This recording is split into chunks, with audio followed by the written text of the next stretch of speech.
chickens that died for the cause. These are the cows that died for the cause. Yeah. So again, contributing to capitalism. So I guess the only reason why it gives me like just a sour taste is because it contributes to a system that they're not even aware of. But it's like, man, like how did you get here today?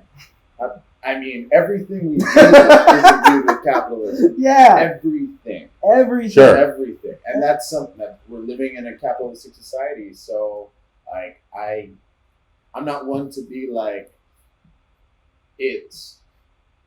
SS Sugar Super, I hope you can hear us now. You know, we are getting used to this. This is our seventh episode. We should be better at this by now.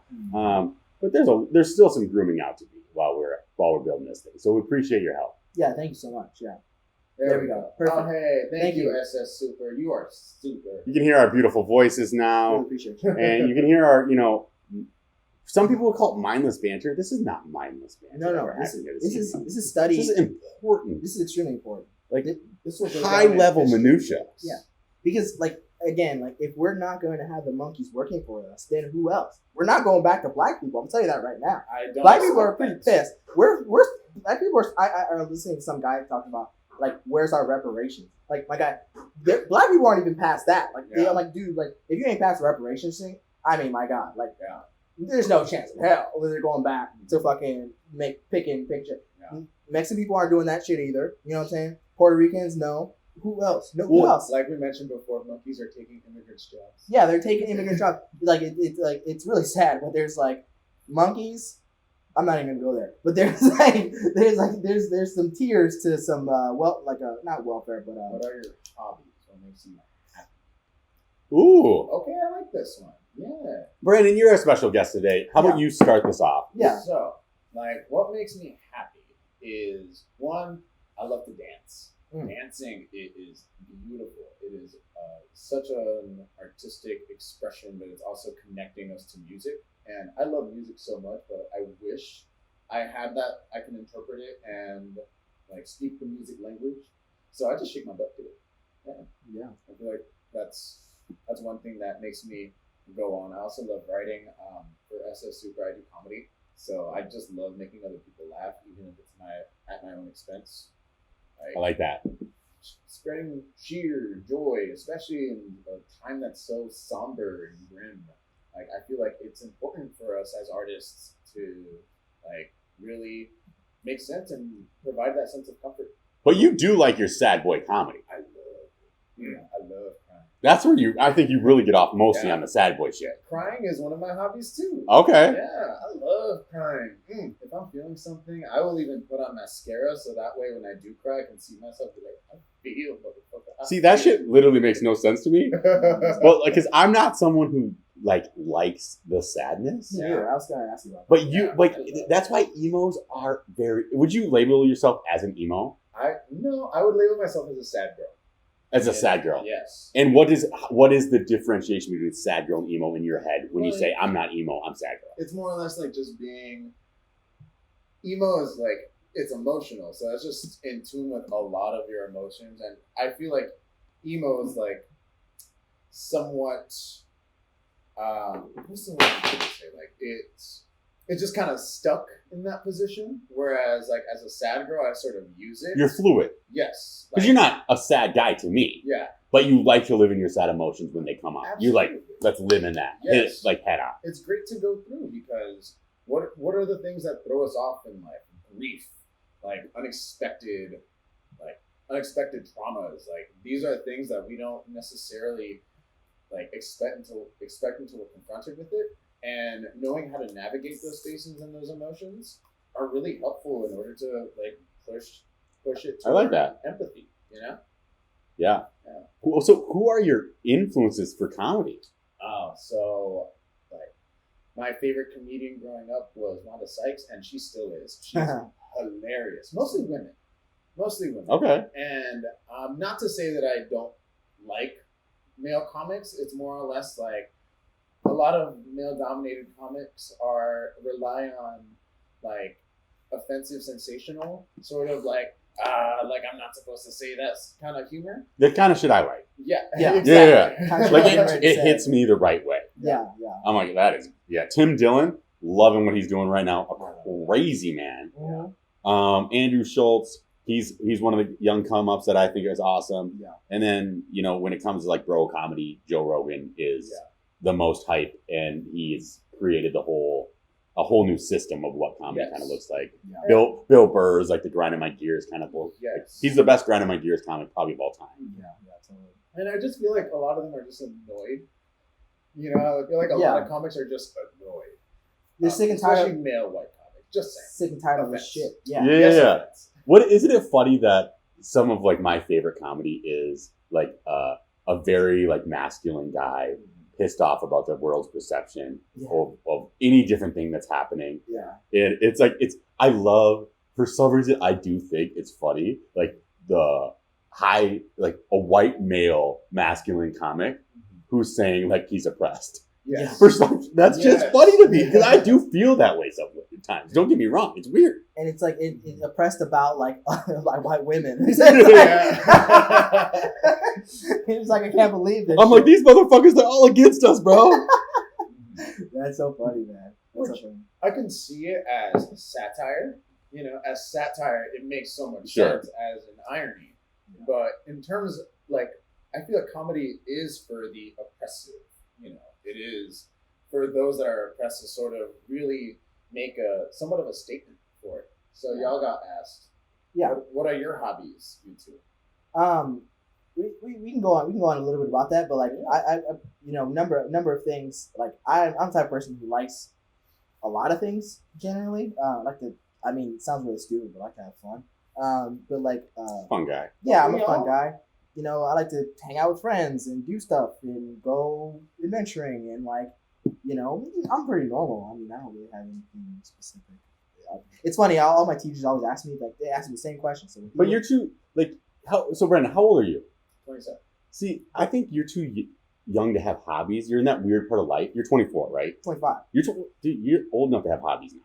Sorry, I thought you were 24. No. When you're 24, I was looking at you, bro. You're just a young man in this world, running around, doing his thing. You don't have time for hobbies. No, I have hobbies, but like, first of all, they kind of got shut down, okay? I was getting ready to start dancing. I was getting ready to start go-karting. I was getting ready to start doing... go-karting. I like that, where you like that. That's a sick hobby, bro. First of all, I am a good go-karter. I'm telling y'all right now, I don't care how short I am, but your boy... Go-karting is open now, though. It has been released. Now, on Friday or period? I think it's ready to rock. Right. Your boy is going go-karting then, because like I'm actually kind of fucking anyway. You're really good at go-karting or what? I'm halfway decent. You know what I'm saying? I'm maybe I play a lot of Forza, whatever. So if we play Mario Kart, you're gonna get dusted. Yeah. You're gonna get dusted. I'm telling you right now, your boy is like pretty dang. Your boy has beaten many Japanese in the Mario Kart.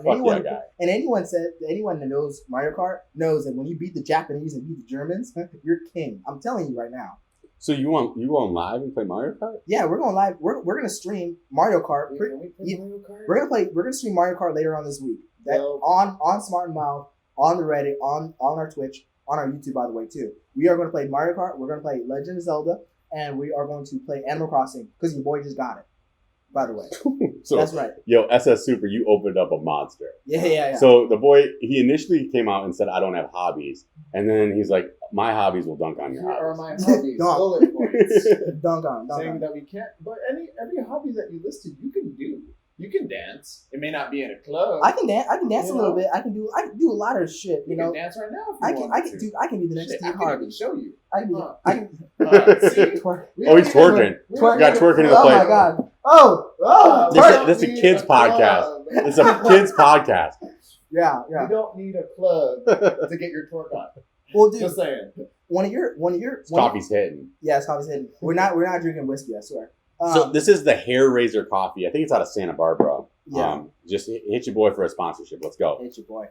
So like one of your hobbies is politics. I imagine, right? What I know about you a little bit. Yeah, I mean, this is becoming one of my hobbies. So I do like, reading into what's going on. Mm-hmm. I think it's fun to be able to bring people in for conversation about what's happening. Yeah. Because I usually have an opinion that's frowned upon. Mm-hmm.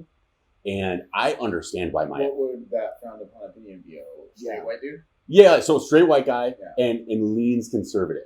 Okay, so when you see a meme, I think memes are a good way to be able to figure out your political radar. Yeah. Like, who are you? And I think too many people are hiding in who they are. Yeah. So when I see a meme bashing some liberal bullshit, I laugh. I laugh loud. I laugh long. Like it gets to me. It hits me right there. Yeah. Where, you know, another person in my life will be like, that is disrespectful. It's wrong. And it's disgusting. So that immediately helps me understand, oh, I'm right and you're left. Yeah. But that doesn't mean that I think the left or the right people are doing it right. Right. I think the right people are doing it wrong a lot.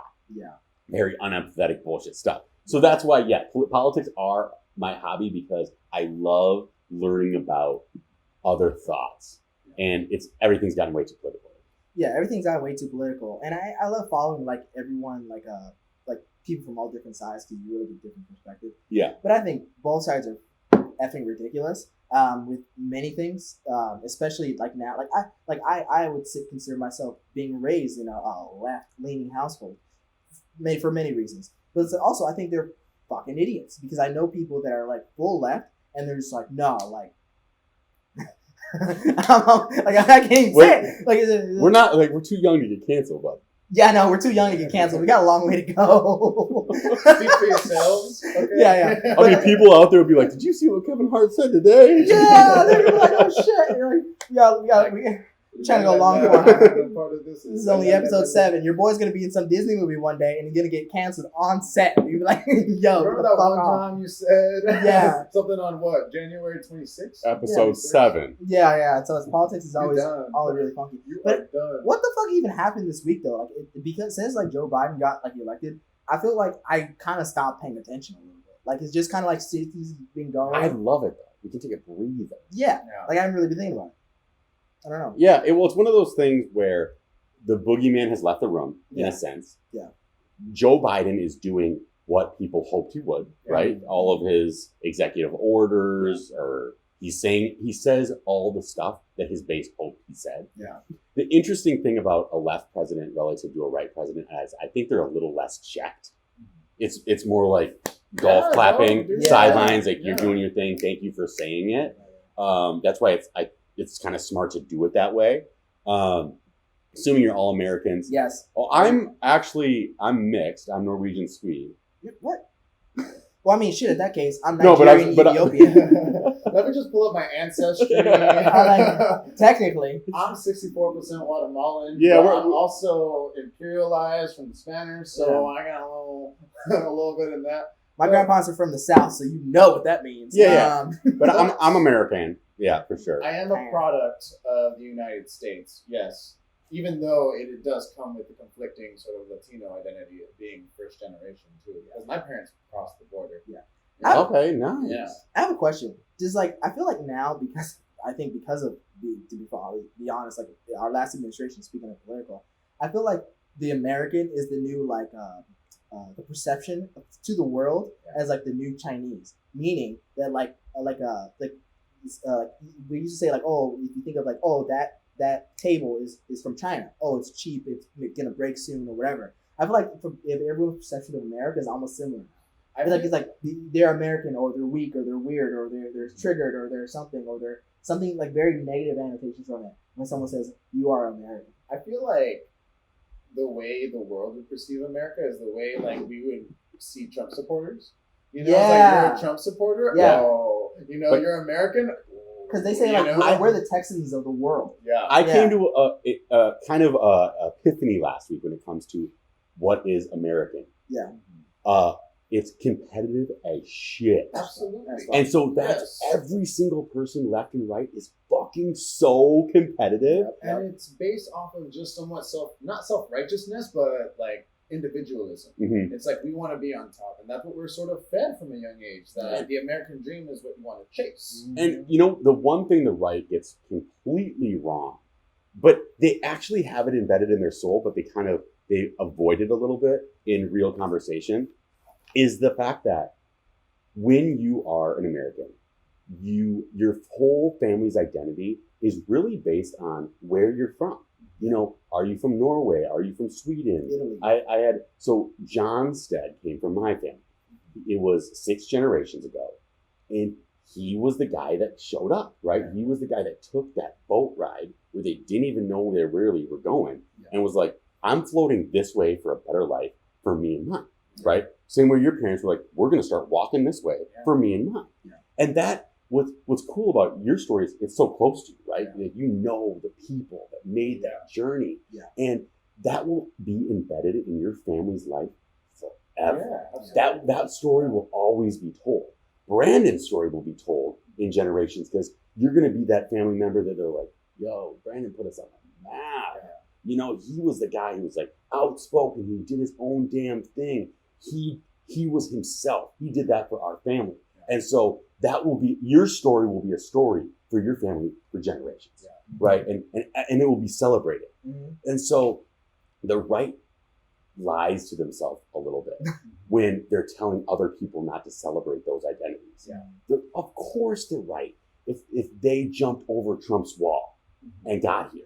That would be the story they would tell. They'd be like, dude, my motherfucking grandpa jumped the wall, dog. Yeah. And would wear it on their chest proudly. Imagine. Because that's how it is for us. Because we're like, yo, we not only came over here, we set our own soil, we told Britain to get the fuck back. Yeah. Yep. We celebrate that. That is the American identity for so many white people.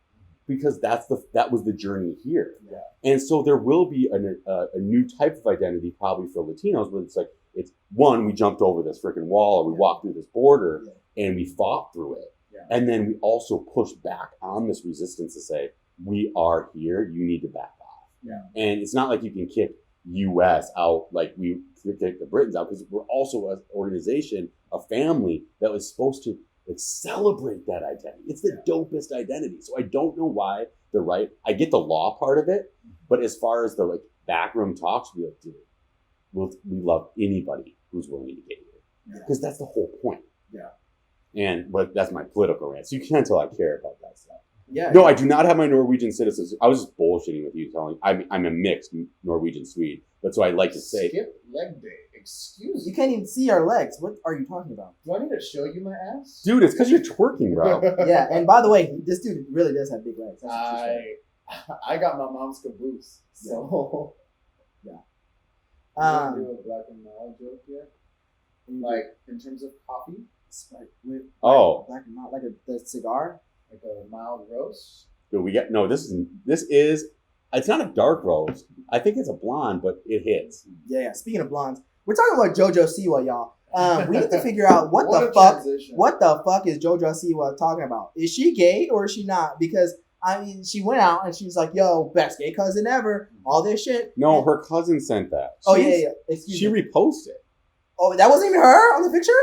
No, the picture. Yeah, that you're right. Yeah. So her cousin sent her the shirt, right? And then she posted herself. Right, because she's like, "I'm gay and you're the cousin." On the shirt, right? Okay. Yeah. You're the cousin that I'm gay and whatever. Anyway, and then you're whatever. And then she's like, and then next couple of days, she's like, well, I don't know, it's private. Everyone's asking, so what are you, gay, bi, LGBTQXY? Well, what she's explained, is that she's coming out, right, as being a part of the LGBT community, but she doesn't say what it is, and I'm like, okay, interesting, because like you have a big following, a lot of people want to know what's up, and then you like not really being clear with your fan base, but it is what it is. I don't really care, but I just think it's interesting how that became really became news, because I'm like, there's a lot of impact there. There's a lot of impact that she has in the world.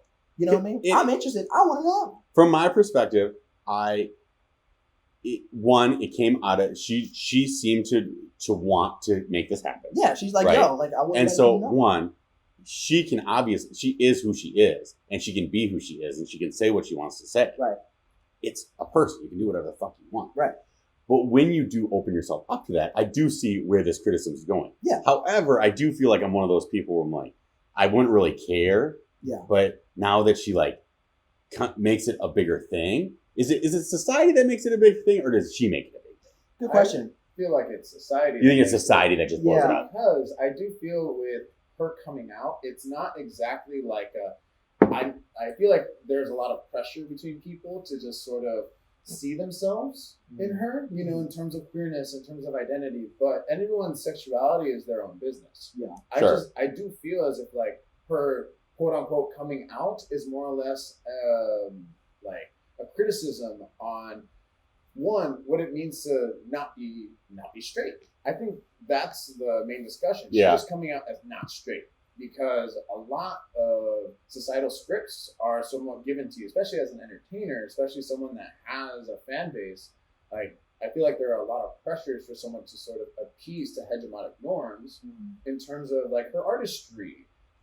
But in a way, doesn't that help her script a little bit? A little bit. For me, I actually think it's a really good brand move for her. Yeah, because she's I think she's 17. She's getting ready to turn 18, and like that opening, like when you're an adult, like it's not really you can't really be like a kid person anymore, guy or girl. Like it's tough, right? Even if you are straight up on Disney Channel, it's still doing dances. It's a level of whatever, but you kind of like I feel it's I don't know. I picture a lot of things as doing like marketing moves. I kind of in my head, like I think I kind of see people doing things. I'm like, did they really plan that, or is there something like behind it, or are they just like, or are they doing it for real? She seems genuinely like ecstatic, as if a weight's been taken off of her chest. That's admirable, and especially someone so young. And I think that is also part of the discussion is that these like teenage pop stars have the avenue to do that, whereas like we didn't even get to see that 10 years ago. I can't even name a pop star that came out when they were 17 when I was going through that age. The only sort of big figure that we had when I was growing up was like Lady Gaga. She wasn't even gay. Yeah, well, JoJo was saying the only person she had was Ellen. You know, like I mean, no, it's interesting. And you're right, because I think of like stars. I mean, it's so interesting because there was stars that like were totally gay, but like they just didn't like say it out loud, I guess, but they totally said it in these videos. Like you like Britney Spears or Frank Ocean or even Nicki Minaj. Like, you know, she ate some pussy before, you know, but she's like wait, is that general knowledge?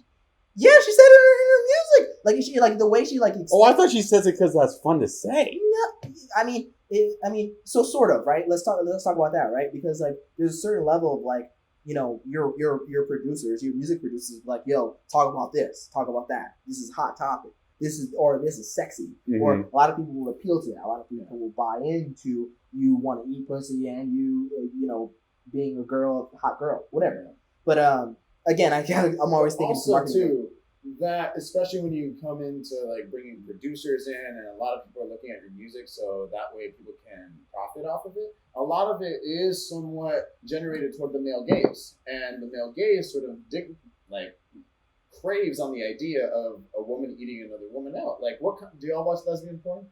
No. Have you ever? I have before. Yeah, I actually have before, for sure. That's so sensational, you know. Like it's Wait, so you're saying that male gaze like that too? No, the male gaze, GAZE. The male gaze.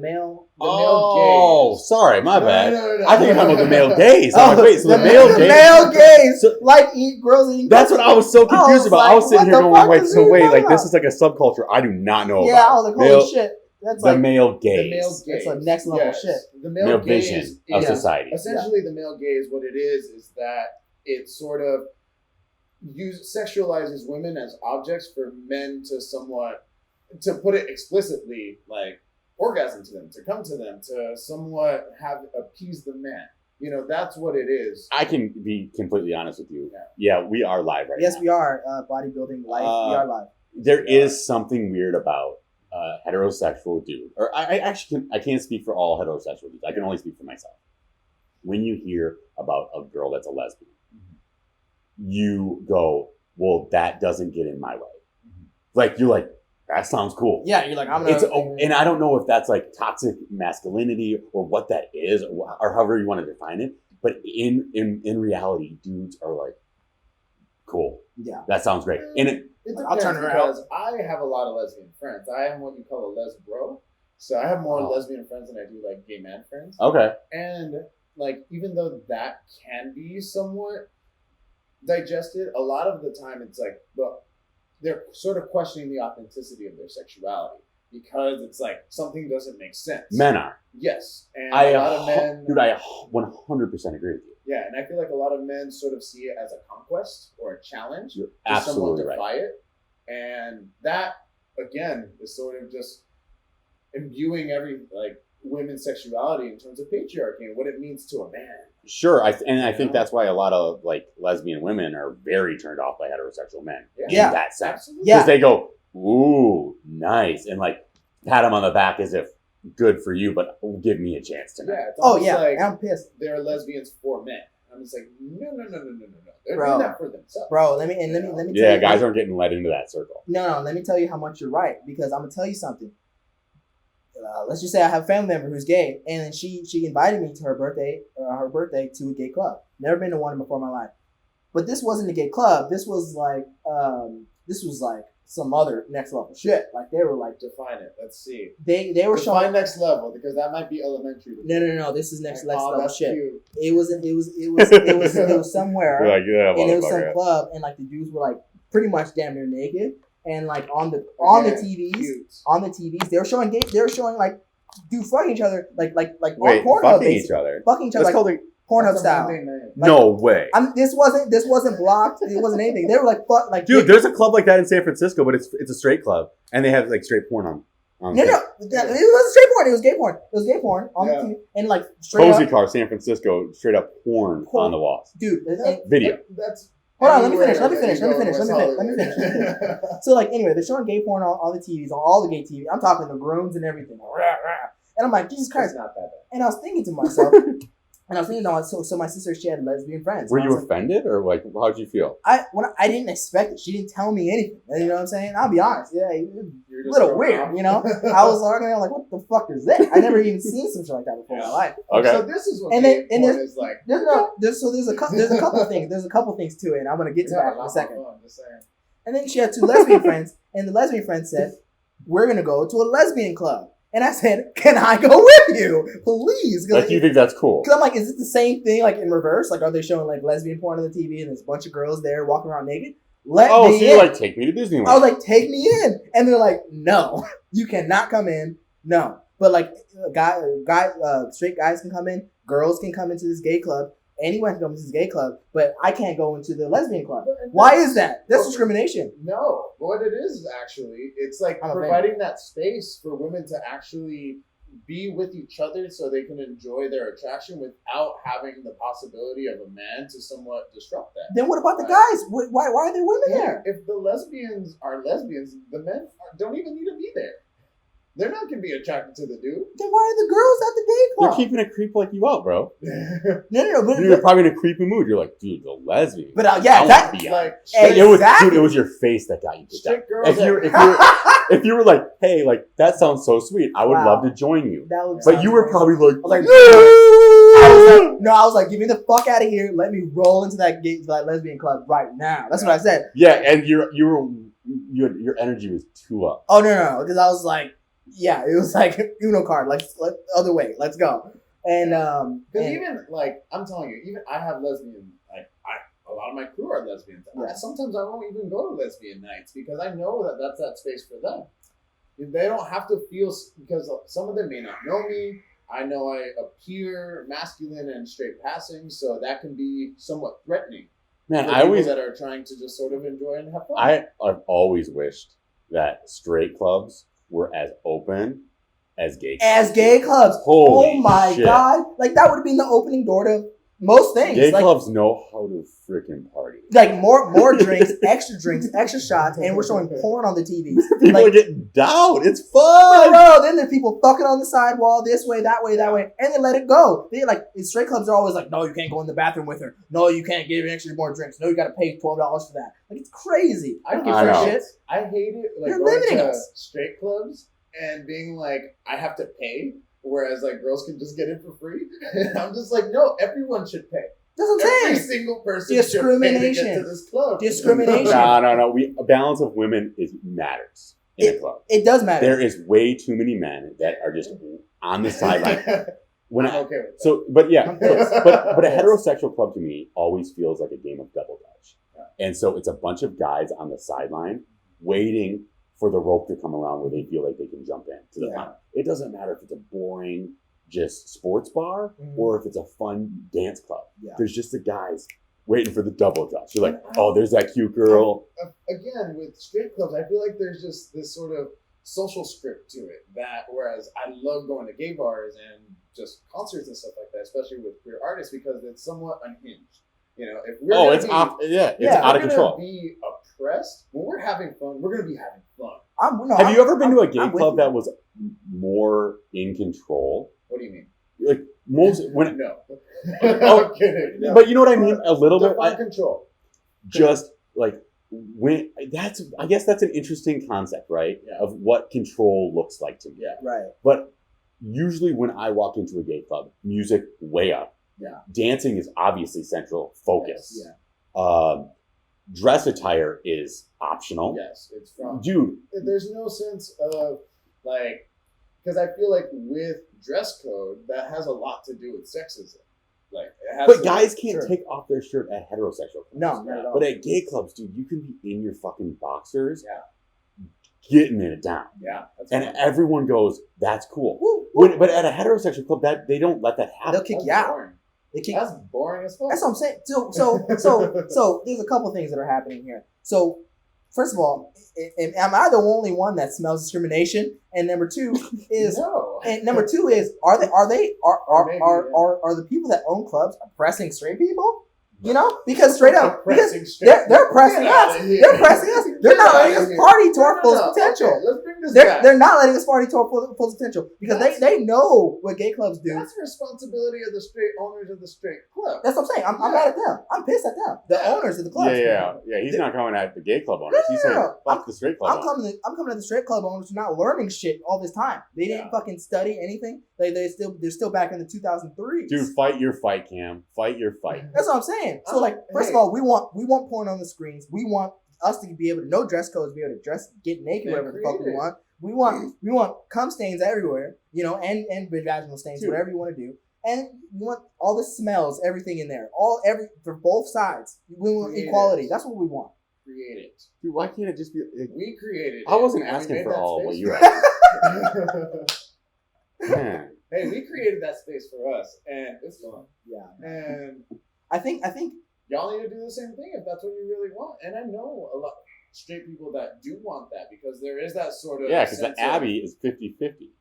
Yeah. Abby's not all gay people. No, it's a mix. It's kind of a circus. Which I hate. I hate it. And I'm just like, bro, like,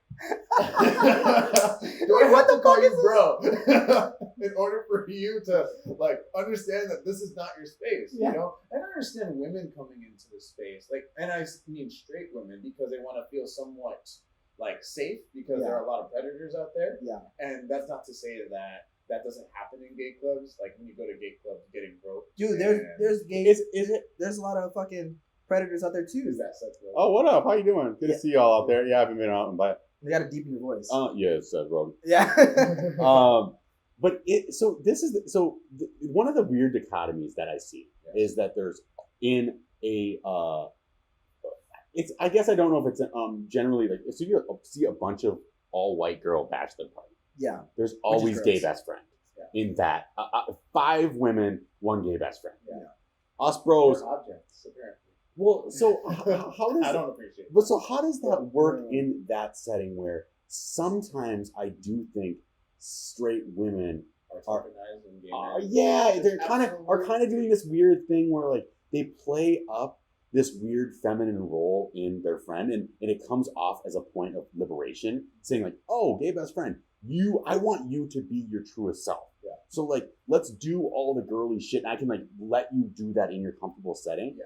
But I do see sometimes straight women act differently around their friends, and then when like gay best friend enters the room, I go, "Whoa, what? Why did it get so overly sexualized and weird now? Yeah, that like this is the feminine time to like bounce around. Sometimes girls are just always being girls and they're like bouncing around whatever. Yeah, but you do see that sometimes in the Bachelorette scenario. Yes. And I just feel like tokenism is just irresponsible on both ends, regardless, because there is, especially when you come, like, let's say you have a group of gay men that I see often, they have that, like, token straight girlfriend. It's somewhat, like, objectifying in that sense. And that also needs to be addressed within our community, too. Okay. Because I just feel as if, like, I see it often. Then some gay man will just slap them in the ass and then be like, "Oh yeah, this is my friend." And I'm just yeah. Again, that's still a little reductive because it's still sort of somewhat assigning women as objects. And the that's only reason I'm offended, contested, right, is because I would love to be fetishized. Yeah. That sounds super fun. Sounds great. It's not that fun. as someone with titties, it's not objectification. It's like sometimes I'm not saying I do it. I'm saying I would love to be fetishized. And that's what I mean. Like being fetishized sometimes can be somewhat like demoralizing. It is weird because people actually do it with black people. Actually, like he's my black friend. Yeah. He, like in a group of all people. Oh, like, sure, 100%. Yeah, and like now I get to act black. Now I get to start to say what's up. Yeah. Now I get to say nigga. No, they will drop like the N with the A. Yeah, and they think it's like yo, I got my guy. Now we can. Can I say the N word? Can I say the N word? Yeah. I frown all the people. Dude, that's like crazy. That's ridiculous. Yeah, and they're like, I can do whatever I want now. Now we can go to the club. I have seen absolutely the same thing in rooms where I'm with a bunch of white dudes. Black guy enters the room. Now, like, there's a switch. Yeah, there's and a like switch. You'll have like one of the guys start speaking differently. Yeah, literally change his fucking voice and always bringing up race, and it's like, dude. And by the way, what? And by the way, it's so weird to me. And then we know you obviously in that same spectrum. We know that you changed when you walked in the room. Like we can tell. You were like, because you see them on Instagram and they're not acting like that. Idiot. Like stop all that shit. You know what I'm saying? It's so wild. It's crazy. And I remember back to the club thing. So I really want to say this point.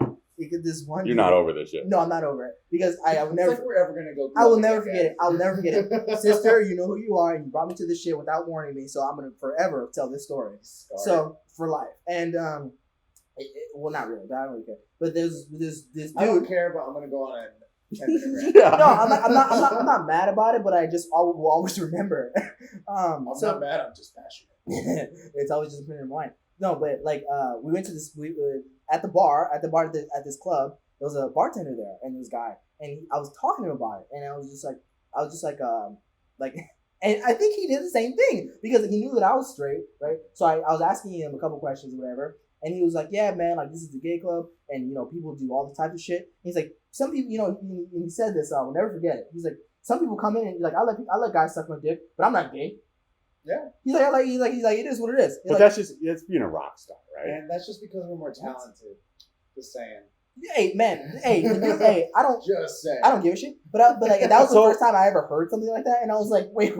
So so this is the weird thing. So to a straight male, obviously, turning a girl out. Hey, Mizzy Fox, that sounds cool. Or whatever. You're like, hi. Or I guess it's not maybe turning her out, but you made a lesbian girl come to you and be like, yo, I'm yours for the night. You're right. I don't think that is that like that in the gay community where they're like, dude, I just had sex with a straight guy, or is that kind of okay? There's conquerism in that a little bit. I don't like to do it because straight men because there have been those times where like I fuck a married dude and he's cheating on his wife, and I'm just like, ooh, and then their somewhat identity becomes somewhat at the forefront. It's like, what am I doing? Is this like who I am? I'm just like, yo, sexuality isn't a spectrum. This is why I don't fuck with straight dudes because y'all are annoying. Y'all are annoying because trust me, there have been. But how could you hook up with a straight guy and still call him straight? How does that work? He's as straight as a rubber ruler. He a little bent. Yeah, because clearly he ain't at that point. Okay. He's like a straight guy would be like, well, I have fucked a guy, but I'm straight. I go, no, you ain't. Wait, what are we talking about? You're JoJo Siwa. I think she just fucked another girl. I've had sex with a girl. Yeah. And sometimes I'm not to say that it's that sort of curiosity thing because I had sex with a guy before I had sex with a girl. I'm a silver star guy. I only had sex with a girl one time. Okay. Silver star. Gold star is you never had sex with a girl. Silver star. It's not really a term, but I coined it because I only had sex with a girl once. I got you. That makes sense. You had to did you have to prove it to yourself in a sense? It was more. It was to each other because I told her I was like, hey, I had sex with a guy before, and then I think I'm gay, and I'm like, I'm not sure. And she's like, dude, I'm attracted to you. Do you want to try it out? I'm just like, sure. There you go. And it wasn't the worst thing. No, because girls are gorgeous. Guys are utility tools. I just Yeah. I just felt like there was something like missing there, and I knew I wasn't thinking about it. I Yeah, was was that thinking weird? about just doing it rather than actually somewhat enjoying and being like lost in it. But Okay. let's talk about that. Because I'm curious. Actually, when was this, by the way? A long This was time in high school. It was like Okay. 17. high school. So obviously in the cooch, right? And then like In the gooch? the cooch, and like Ah. so it's like So much better. when you're thrusting. So what's the main difference like in dick feels? And Reddit, we will be seeing you later. If you want to come and watch more of this, we are on YouTube right now. So switch over to Smart and Mild on YouTube and you can listen to more of us. Or if you want to give us extra time, we're cool. We'll stay in here for a little while. Yeah, Reddit, we love you, but we're on a timer. So we're actually we're also live on our YouTube, on our Twitch, and come and check us out, man. Come continue with the conversation. This will continue going on for possibly another 2 hours. Mizzy, I know you're one of our subscribers. Thank you so much for commenting. We love you. Yes, gay clubs are more fun. We've been talking about that. Safe place? Sure. I mean, it's a wild place for sure. And then, I gotta go. Yay. Missy, thank you so much. It's always great to see you. Yes, Mizzy, we love you. Thank We love you, Missy. I don't know you, but now I can. I appreciate you. Fuck, what was I talking about? So Brandon was going to comment on some of the stuff you were asking me. Yeah. It's just It was just like, I guess the physical feeling of it Yes. wasn't much of a difference. Yes. But it was just like who I was doing it to, that felt a little off. Did you know this girl more? Like, were you like friends with her or something? We were friends. Yeah, because Okay, you're fucking with your friends. Okay, so that's a big deal. Yeah, because it's like that can make it weird. it's more like because sex is kind of more in the mind. Like it's like Yeah. because if you're not attracted even to anybody that you're having sex with, it's not fun. Like, And like I've said this in a joke before too. I feel like my type is a manifestation of my narcissism. So just like brown beauty dudes are just anyone named Brandon, even if it was a woman. I just haven't found that woman named Brandon yet. And I'd be like, you know what? Let's get down. Let's go. You hot for some reason. you should fuck around with some gay Arab dudes. You should fuck around with some I gay have. Arab dudes. Yeah, that sounds like all across the board. That sounds exactly. It sounds exactly the dude's like on the rooftop bar, just sitting there with a drink in his hand. Like it sounds exactly like the dude. So let's talk about disrespect. So I feel like you're getting ready to go on your podium.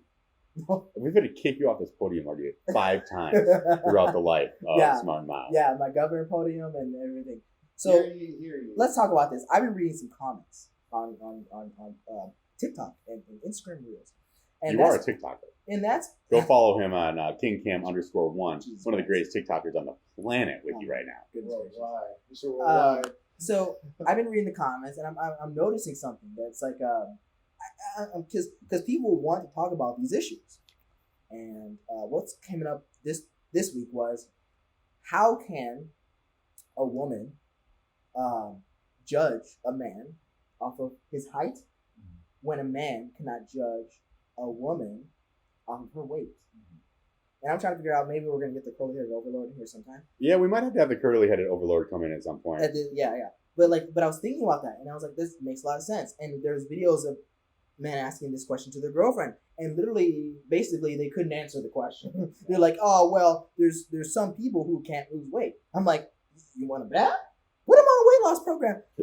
I was like, you want to bet? Feed them soup and water for the next 2 weeks. I tell you what. You make them lose some weight. You lose some motherfucking weight. No matter what your condition is. But there's one thing I cannot do is I can change my height. No matter how much I water my head, no matter how much I eat my carrots, no matter whatever how much I sleep. Stem cells, though. Stem cells. No? Yeah, you can edit your baby. You can make what is it called? Designer babies. Sure. Yeah. But like, there's still like a level of what you can and cannot do. You know, if you have like a fucking cokehead doctor who tried to make you a designer baby, and then shit, you ain't growing. So I don't know, man. So like This is a touchy subject, though. I'm very scared to even walk into the space that you're creating. This is a touchy subject, and I want people to comment. A lot of people try to create safe space. This is not a safe space that you just create. I can fucking say it because you know why? I'm 4'4" and I'm staying that. I ain't no growing and maybe getting shorter. I don't know. Maybe the more coffee I get, maybe I'll turn 4'3" at some point. But I ain't getting taller, so I can fucking say that because poor me, have been judged for my height for women. Yeah. I can't date tall women. You know why? Because they're like, you're too short. Why? My face is in your titties. I want to know what's all up in there. It's a good look to have a girl that's taller than you. Bro, that's a sweet look. It's sick as fuck, especially when she's like tall and hot. You're doing your Tom Cruise shit. That's like she's just like way over you. Right. Yeah. I get praise, right? And that's about it. I mean, I get praise, and then the women. I don't know what the women say to the woman, whatever that means. But she's just like, oh well, you're not dating a tall guy. But she's like, but the girl's like, well, yeah, but he's great and bad, or great and whatever, or he's rich. I don't know. You know what I'm saying? They're obviously all talking about me, but the point is, it's like I just don't understand like the issue with like what like let me judge a woman's weight then. You know what I'm saying? Because I've been judged, so I'm like, hey, fat girl. You know what I'm saying? Don't be. No, I would never say that. I would never say that. Hey, curly-headed overlord, where are you? We need a curly-headed overlord in here. This is getting crazy. I don't even want to speak to this. They're saying, "Hey, short boy." You put us in the lion's den. They're saying, "Hey, short boy," and I'm like, "Hey, you know." I think both are reductive. You know, like no. And Michelle Buteau, comedian, wonderful comedian, put it best. I feel like I've been summoned. Welcome. This conversation is scary. I don't know how to be able to help you set it up for your own dignity and everything. But this is it in a synopsis. If I get canceled, Cam wants to be able to call chicks fat bitches. No. If this is important. I don't want to. He's saying if I can say, drink some water, drink some soup. That's your diet for the next week. Thin your body out. No. If I said, Jesus Christ. Okay, I feel as if like no. any sort of conversation. See how I'm getting shut up? If you need to be suppressed. Censorship is real for people like you. I have one thing to say. Okay. Fuck you. Okay. See? Okay. Yes. Women can do whatever they want, however they wish, do whatever they desire. Yeah. You can have your opinions, but if you ain't got anything nice to say, don't say anything at all. But so I'm going to be defending my guy though. Okay. I haven't even said my point. This is what I'm saying, internet. People on their dating apps can say, "I will only date a guy that's 6'1" or above." That's what we're talking about. And a man on his dating app, that changes things, right? That changes. I think that's like a major thing. Yeah. And then a man can't put on his dating app, I only do less than 125. Can't say that. That would be crazy. Why if you put that on a dating app? That's the point. I went like way overboard, then I have to scale myself back. But the point is no fat bitches. Guys who literally only care about that, they're gonna end up just miserable. And I mean, that's just what it is. If that's what you're looking for, if that's what you decide, that's all you're really gonna get. So same thing to those ladies. So, but is the same thing with ladies, because if they can't get whatever. If you can't get a tall man because tall men just don't like you for whatever reason, are you gonna end up lonely and sad and with cats? No, I just feel as if both conversations are reductive because like one is based off of hegemonic beauty standards, and that means this is that heterosexual beauty standards. Hegemonic what does that means abiding to the status quo. So it's like this is the status quo of beauty. This is what beauty looks like, and I feel like Michelle Buteau put it best. She was just like, I don't feel as if like short men get a bad rep because short men can't reach everything. They reach Napoleon fucked it for you all. You know, they reach the thing they need to. You know, and I feel as if like that sort of stems from the idea of being taken care of, and this is what masculinity looks like. Masculinity looks like you're this big man, like that can take care of someone. But I feel as if like that just sort of abides to a beauty standard. It doesn't necessarily address because a woman soul. Because a woman's beauty standard is she needs to be tall, beautiful, slim, delicate, petite, not too loud. You know, and you know what I'm saying, like all these nonsense things, right? And it's bullshit. And then women are told that they need to be this. So the one preference that they do have, that's like, well, hell no. But does it make it right? Absolutely not. You know, like I feel as if like both conversations. Yeah, it is interesting what you're talking about because that is one of the only standards that a guy operates in when it comes to physical appearance is height is one of the only differentiating factors that really seems to matter with men. Yeah. Right? Because guys aren't really pretty. And so it doesn't. We don't have makeup on. Listen. As a guy, we don't have makeup. If we're ugly, dudes, though. No, I mean, I've seen pretty guys, but dicks are ugly though. But women don't like if you would have a lineup of women, men, heterosexual men or whatever, are idiots to the fact that all of our rating, I think, would be fairly close to who's the hottest. Not everything that falls in between, but the hottest. If you have 10 girls, there's going to be a hottest, and all the guys are going to be like, that's the hottest chick. Sure. When it comes to 10 women that are looking at 10 guys, it is so across the board. Yeah. Maybe because we fit into these like beauty standards. We're like, yeah, that's motherfucker. Absolutely. We're so fed into capitalistic beauty standards. That's why the slender, unrealistic, like big boobs, little waist, big ass. I blame the media. I agree. And I want to really preface this that I really want to preface this and say, like, I literally love fat women. Like, I literally do. And the more the more punk, more mush into the cushion to the mushin, punk into the unkin, whatever, right? And I love all women. I really do. Like, I think it comes more down though to honestly genetics and this idea of like passing on genetics when it comes to this conversation, where you're going, where do I want my DNA to exist and where do I want to go further? Yeah, and you're saying, okay, I want that in my DNA system, like that, and that your DNA is almost speaking for you, and then we're just this vessel going, okay, that's where I go. And here's the thing, I actually think that is very, very, very real, because I mean that's where you see like that's why tribes marry in their own tribe, and you see like people kind of like be attracted to people that kind of almost look like them.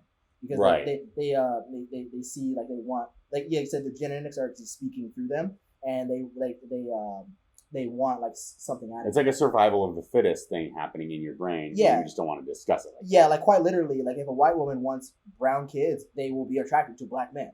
Like it's, you know what I'm saying? So like it's like it kind of plays out in a way. And don't get me wrong, the reality is I actually get it, but the full blown thing is like, I'm offended is the point. I've been offended all my life, and y'all been telling me I'm short the whole time. So. And all I wanted to do is just be up in them boobies, like, and but y'all wanted to fucking shut me down and tell me that I can't. I'm telling you that I can. The boy can. And we also have to look at representation. You know, you're so lucky we can't go to the bar yet. Yes, he can. He will. He's capable. Yes, I can. Okay. He is very capable, apparently. your boy can do a lot. Okay, I'm gonna tell you about that. You know, so and that comes with a lot of unlearning. You know, unlearning what beauty is, beauty standards. Unlearning that beauty standards are just a mechanism of capitalism designed to make these companies more money. You know. Yeah. In a sense, because we can't also. I don't attribute what my preference is towards what the world's telling me preference is. Of course, yeah. But yes, we don't, at least consciously, subconsciously, that is embedded with us. Right. Yeah. But it would be dangerous for me to say that like JoJo is gay because gay works today. Yeah. And that's actually really, really good for her brand. And I don't believe her identity because I actually think that she's doing that because the world's telling her that's cool right now. Yeah. And I believe we should just believe women. Facts. I do not. No. Women. That's why I follow Kamala Harris in the same way she thought about Joe Biden 6 months ago. Believe all women. Women, yeah. No, speaking he was a rapist 6 months ago in her eyes. Now she's the Kamala Harris. Now she covers his 6. Dude, covers his 6.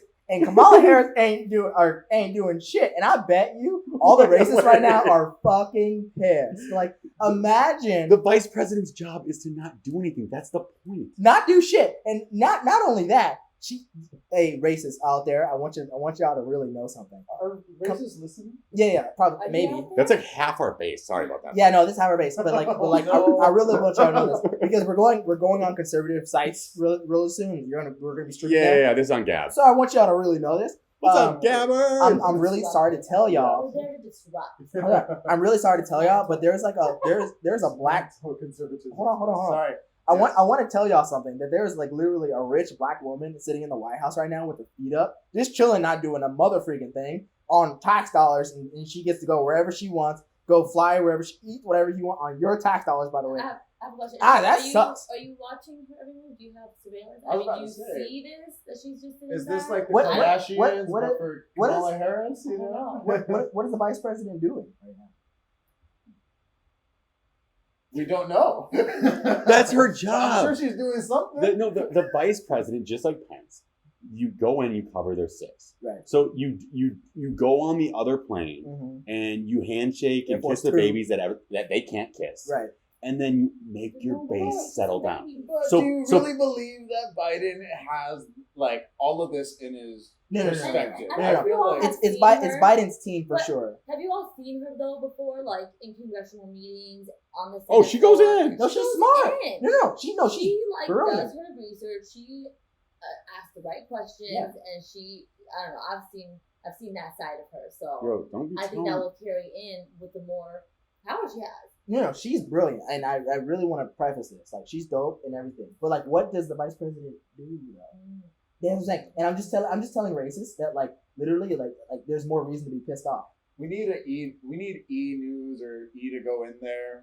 Andy Cohen needs to TMZ. just go in Investigate. Where you there. at, TMZ? Because I'm like, I don't know, if I think of people from different perspectives. If I hated Kamala Harris, I'd be pissed right now. What happens with the vice president She at is least has to be president, so I can see her work. you have the vice president go in and they cover a particular base to make a base feel comfortable as if their voice is heard. Yeah. So Pence was the base for Trump, Yeah. where he made white Christians feel like, oh, my voice is in all the decisions. Yeah, exactly. And- What if she's using Joe Biden as a muppet? It's like a say what I need you to say. I This think, is a legacy we're gonna. You leave think her behind. hand's actually in that? They do Right, it, huh? like- but like also Joe Biden, I feel like he's just reading speeches. Like he's almost doing what Trump used to do, but like slightly in a smarter way. He has a team of people making speeches, making stuff, making everything, answer the questions, like have the questions already answered first, and then they put it all in teleprompter. He's like, just don't do shit because you're gonna fuck it up. Just read and then leave. I feel like that's what Oh, He- so he hasn't done anything yet. is what No. He He has does said it. all the right stuff. Everything his voting base wanted, he has said. It's team. I mean, obviously it's a team behind his work, but whose work isn't? Well, I think But it's I'm saying also it's a like team behind picking it. out the right team. Yeah, that's important. Yeah, which I feel like I think he did. he's working on it. Yeah. No, I think somewhat. I really think he did. Yeah. It's like but it's important to have like the right speechwriters, the right people Yeah. that are press releasers. You got a team of people. It doesn't happen overnight. Like it's a team of people making this happen. Like, and you got to have your person who's your medical drugging you up to making sure you can appear to these meetings. So you're not fucking sleeping.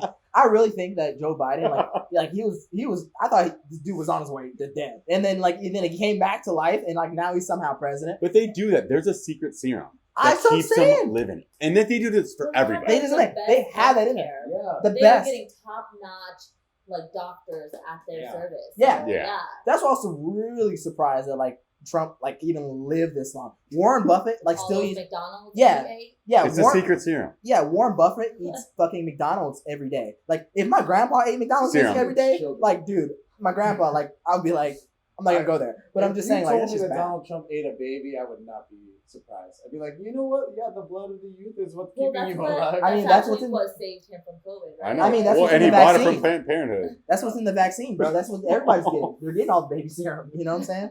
Yeah. All those abortion babies. It's going. Oh, no. Yeah. No. That's where the serum comes from. It I comes didn't from Planned say it. Parenthood. It I was didn't there. say What it. did I do? I didn't say it. I wasn't the one who put it in the serum. Yep. I really wasn't. Why Serum is out, Yeah. y'all. It's Hey. out. White liberals eating black babies. Like, it's all Whoa. circle. You know what I'm What saying? is happening? It's all like Why? circle. Speaking of, Fuck, dude. you know, and let's talk about that because No. I'm gonna cut you off there. Let's talk about that because no. Please don't. No. I'm slightly diverted a little bit, but I was like, Can we talk about Kellyanne Conway yet? I know we're gonna get to that, but I was just thinking of like you know these people. You say like all these like because slightly JoJo Siwa like a little bit. I was talking about like people who don't do drugs, who never done drugs. Yeah. No, this is I like this. This is important, right? Because I want to talk about people who don't do drugs and like to judge other people who do drugs and like judge other people's behavior. That sounds crazy, but yet I don't know anyone listening. Have y'all seen anyone who has never done drugs? Like they're fucking nuts half the time. Like something is miswired in there. There's a certain level. High on life. No. Because there's a certain level. High. Because here's the thing: when people that do, I'm not talking do heroin or hard drugs. I'm talking like you smoke or you drink. Let's just say, right?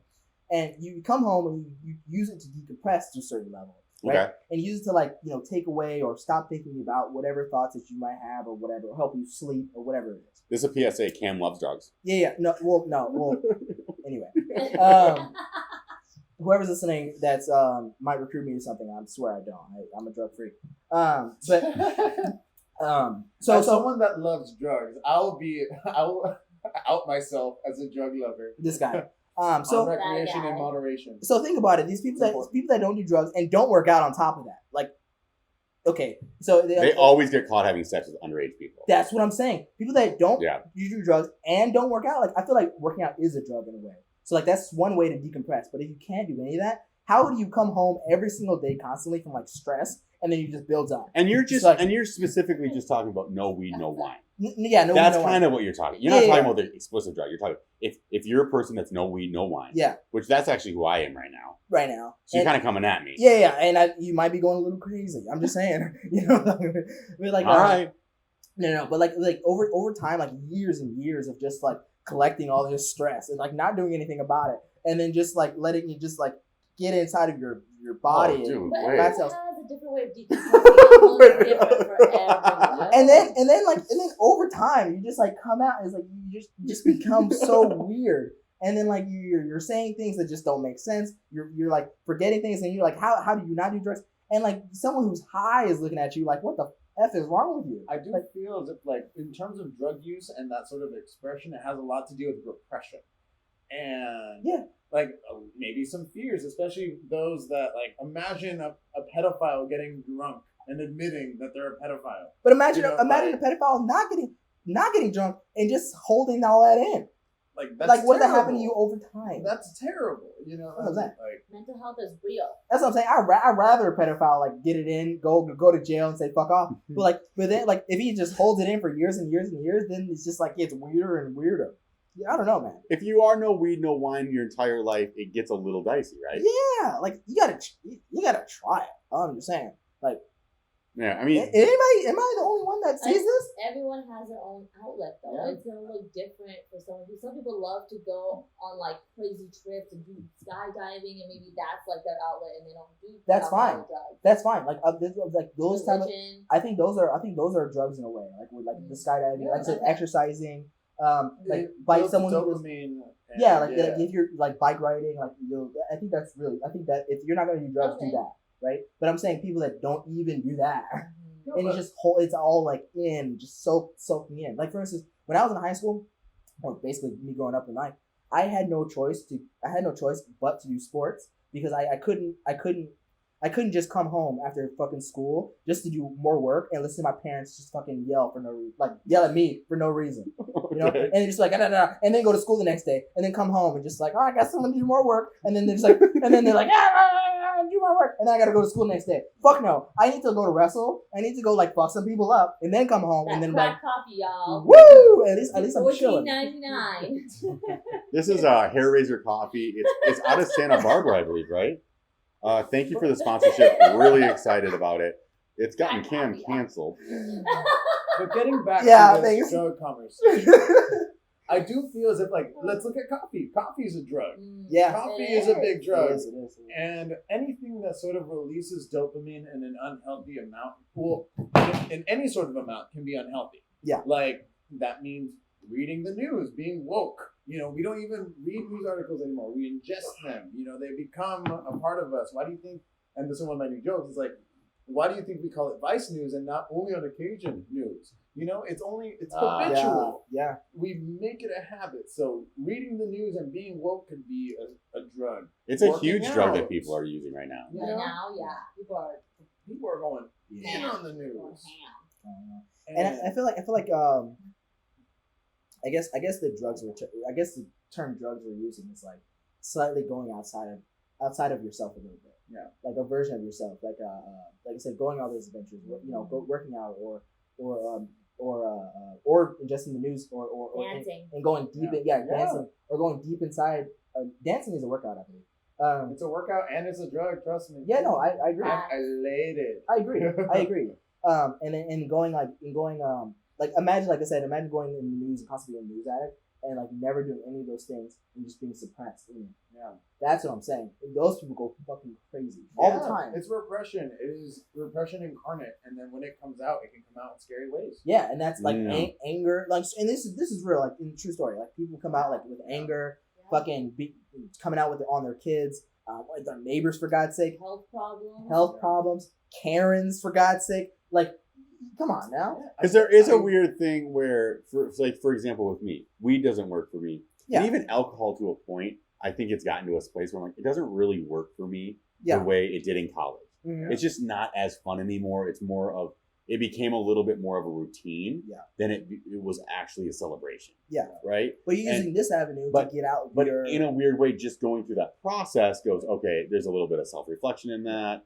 Maybe even like self-hate where you're like, dude, you got to figure your shit out. Totally. And if you don't go through that with these maybe like stimuluses, where else do you figure that out? It's almost good that I was able to groom that process out through with that avenue than going and actually having it in some other form. Right. Yeah. Right. And it's like not all drugs are for everyone. You know, like I would not recommend cocaine to someone that has anxiety. Hell no. I'm never touching that shit. And it just depends on your chemistry, your body chemistry. If your body is able to withhold it. You know, I've taken things with some people like E, for example, and they've had the worst time. Which I'm just like, I'm enjoying myself, but everyone's different. Everyone's different. No, and then like I said, like in how do I say this?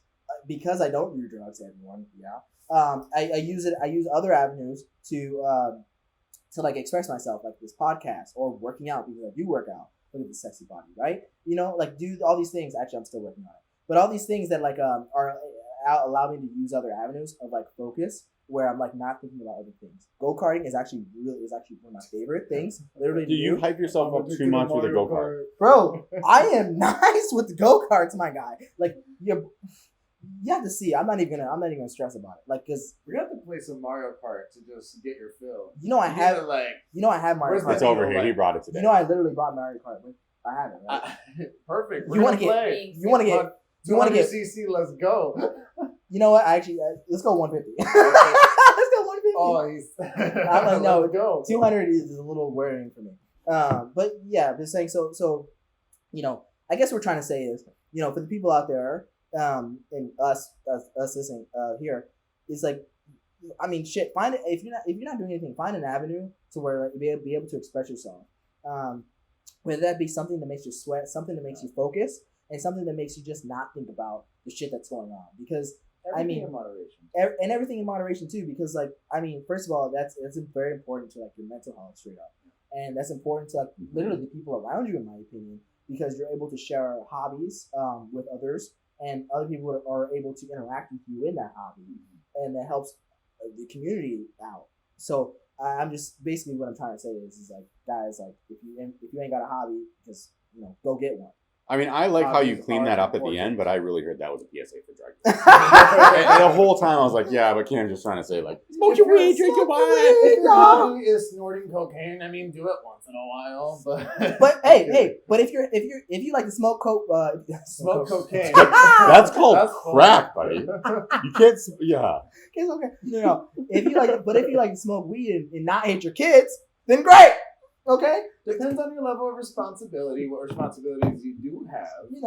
That's what I mean. Moderation. If you can handle it. Yeah. It depends on your body chemistry. It depends on your sense of dependency. Yeah, because you can also smoke weed and not beat your kids, but you can also smoke too much weed and not make any money to care for your kids. So it's like there's that too.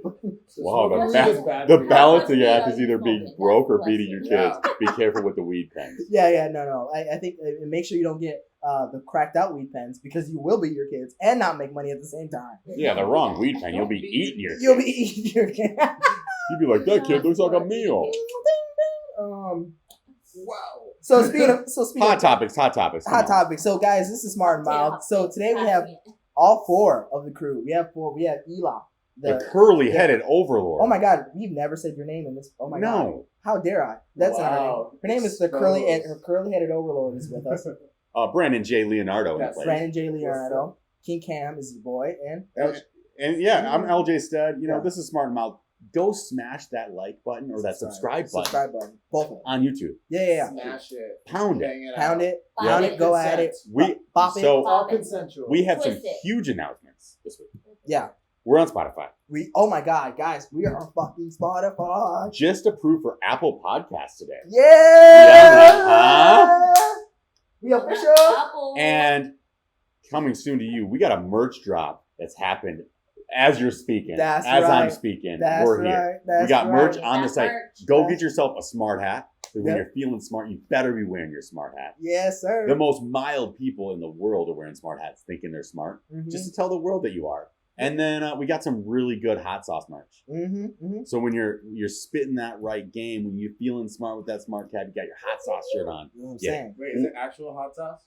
Hot sauce shirt, but the hot sauce is coming soon. Yeah, I mean, that should be. Yeah, hot sauce coming soon, for sure. Hot sauce is coming soon. So, and we're growing really quickly. So come join our community. Come join our team. Fastest growing podcast in the nation. Straight up. And then also, who says this? What are your sources? There's many sources. We have sources. We have like 10 sources. Name them. Mizzy Pox magazine. Gab. OnlyFans. Yeah. What's that one? The shaman guy one.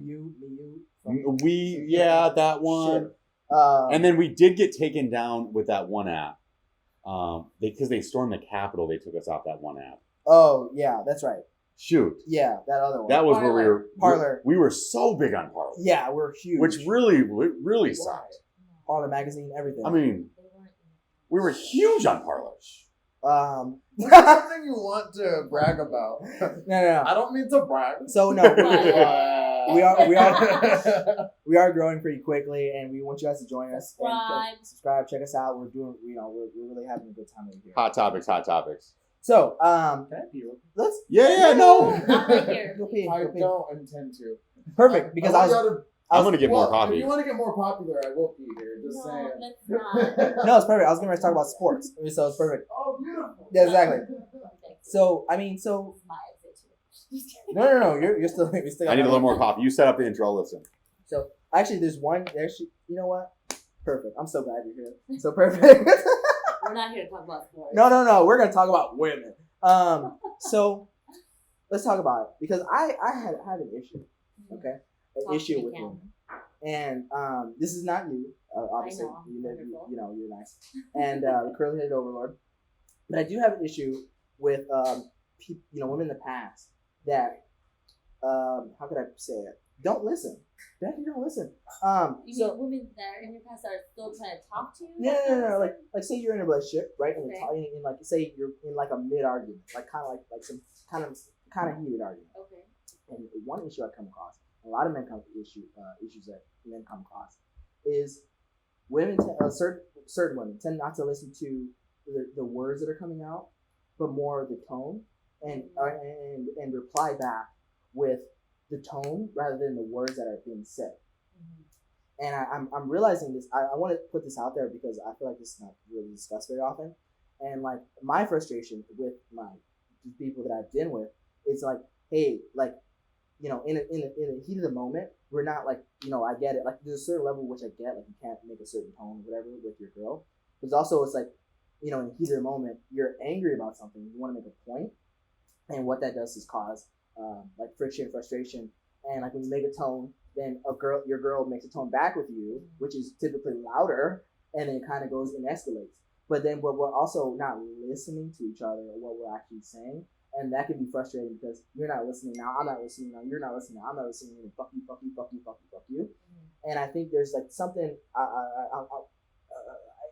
I haven't really been able to like talk to girls about this because I'm curious about what that is. And don't get me wrong, it's not. I'm talking about like girls do this. This again, guys are in that the other half of that conversation, not listening in reply, going like, "You're not listening," and then she goes, "Well, you're not listening." And so I'm kind of. Well, I think like people in general too, like when someone starts to raise their voice, you actually naturally start to raise your voice. So like we sometimes are just reflecting what we're seeing. You know what I mean? So like you hear a high tone, your body naturally like heightens its tone. Right. You know what I mean? Right. And so I think that's also like a natural thing that happens in even with men and men and women and women. I think like I know when my girl comes in, she has she's hyped about something. I get hyped about something, and I start to raise my voice. It's like a mirrorism sort of. Yeah, definitely. But then I think the body language part, right? Like, I mean, we communicate more so I feel like through our body language than our words sometimes. Most women. I feel like I feel like we pick up on that sometimes even more than words. Okay. So like if I'm saying something and like my body language is like angry, like then you're like you were kind of replying from that like that state. You're gonna naturally respond to that because your body language is telling you something. Is telling me something that like your mind might not want to tell me. Right. You might be more mindful about what you say, but like your body language actually is telling you how you really feel. That you unconsciously are reflecting your emotions through your body language. Actually, we do that unconsciously. So it's like so okay, so that's interesting. I'm glad you said that. So say for instance in a situation where I say like, no, Eli, you can't get a puppy, right? And you say you gave me a reason why we need a puppy, right? And I'm like, we don't like puppies. Yeah, just a scenario. You like puppies. I do. Why? Look at them. They're so puppy cute. Daddy. Yeah. Look at them. They're so cute. And the puppies are look at it in a blanket. Look at the puppy in the blanket. Yeah. Look at it. So sorry, you're trying to get a puppy. No puppy for you. So the conversation comes up. It's like, well, you didn't hear me. Like, we're getting a puppy, and you're like, well, no, I don't like puppies. Whatever. It doesn't matter. My point is, it's like you're instead of like we're not. God, it's such a bad analogy. Just go with it. Yeah. So I'm saying like in these frustrating moments, like body language comes into play, but like what but like I guess if you're asking like words matter too. Words matter and how you say it, but it's almost like I guess my question really is: are women listening? Are men listening though? Are men listening? That's the biggest question. Right, but and then are men listening? And you know what? There's great listeners out there. There's great listeners. Sometimes they're on the end of the couch that you're on. They are all ears. I'm such a listener. I got the earphones on all your voices. But okay. So this is for us. Okay, so maybe I should ask a different question. When people are in an argument, are they listening to each other? I think it depends on the volume of the conversation and like if there's already been trust broken or like a certain breaking point it's gone past where the listening stops. If there's like high emotions, your body can't even listen. Right. If you're emotional too. That's why sometimes like it's good to like step away, walk away, revisit it when your emotions have kind of calmed down because otherwise you're not in the right headspace. Right. And I think what happens sometimes, and this happens with me too, in the initial, like my emotions are high. Totally. So like initially, like if you tell me something bad, I'm initially gonna be super like heated, but then I calm down real quick. Yeah. So it's just a matter of like knowing your girl, knowing okay, what are her reactions, like how do I react to things, and understanding yourself, and like just making sure you're understanding the other person and like how they react, and just revisiting the conversation, Right. Whereas like some people are like, no, don't walk away. You can't go relax and step away for a second. I need to handle this right now. I think that just instigates and pushes it, and it's like everyone deals with things differently. Yeah. No, you're right. No, yeah, I agree with you. I'm saying because and also to the point where you said if there's trust broken, why should I listen to you? And it leaves an impression. I feel like if that already sets a tone, then defensiveness and if something is already threatened within your relationship with someone, I feel like that comes at the forefront. So anything someone's gonna say might not even hold any credence, like because you already have this impression that you're mad at this person for doing X, Y, and Z. Yeah.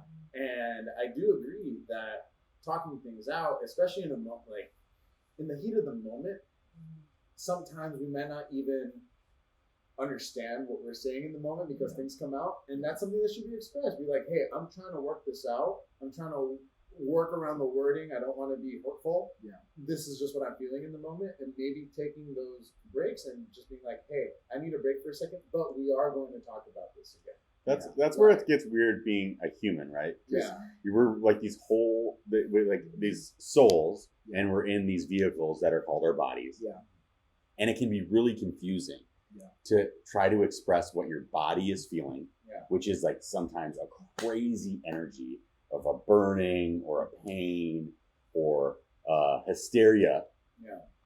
But that initial reaction isn't what you're really like truly deep down feel. Yeah. It's like when someone says something mean to you, it's as if someone's hammering your thumb, right? And you feel that initial pain. You're like, oh my gosh, you mother!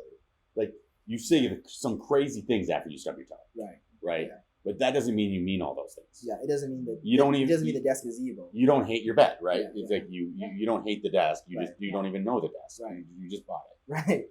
But that is your reaction, and we treat too many people with that initial reaction, and then again we also hold too many people to their initial reaction as well. Ooh, that's important. That's really important because we hold people to that initial reaction and react from it from that base and hold it throughout the conversation almost. But if you're not self-aware enough to know that was a visceral reaction, that wasn't really authentic, it was only authentic to the bluntness of the moment, right? And you can't walk that back. That is a person that's going to be a difficult person to talk to. Especially to have an emotional, like real relationship with. Yeah. If you can't be self-reflective, you're not in a place that's prepared to be in a real emotional, close relationship. Right. It serves as a catalyst. Like these little instances serve as a catalyst to the bigger issue. And it depends on if someone wants to get to the root of as to why they're feeling a certain way. Yeah. That comes with lots of practices. Therapy is really helpful for that. It's like I'm feeling this feeling for some reason. What is it about this instance that causes this feeling to be so like at the forefront? Yeah, and I think you're right because there's tend to be a deeper rooted issue in that and in that initial reaction, or there's trauma, for instance, or there's something in that place where people can react to that. Because I notice like even myself sometimes. If something comes out with me with bad news quickly, I'm like, what? Like I act kind of weird a little bit, and then like it takes me a second to like register first, like what you're saying, and then calm down. But like I get this, I tell you who did it. My dad does it. Yeah, probably get it from him. If you tell him something quick, like that's kind of bad news, and he's like, well, we are a product of our environment, right? Yeah. Like through our development, we are influenced by those people right next to us, whether we realize we're absorbing what they do and their behaviors, like. We're absorbing it. You know what I mean? And it becomes who we are. And that's why those first 18 years of your brain developing, you're absorbing everything. And we become those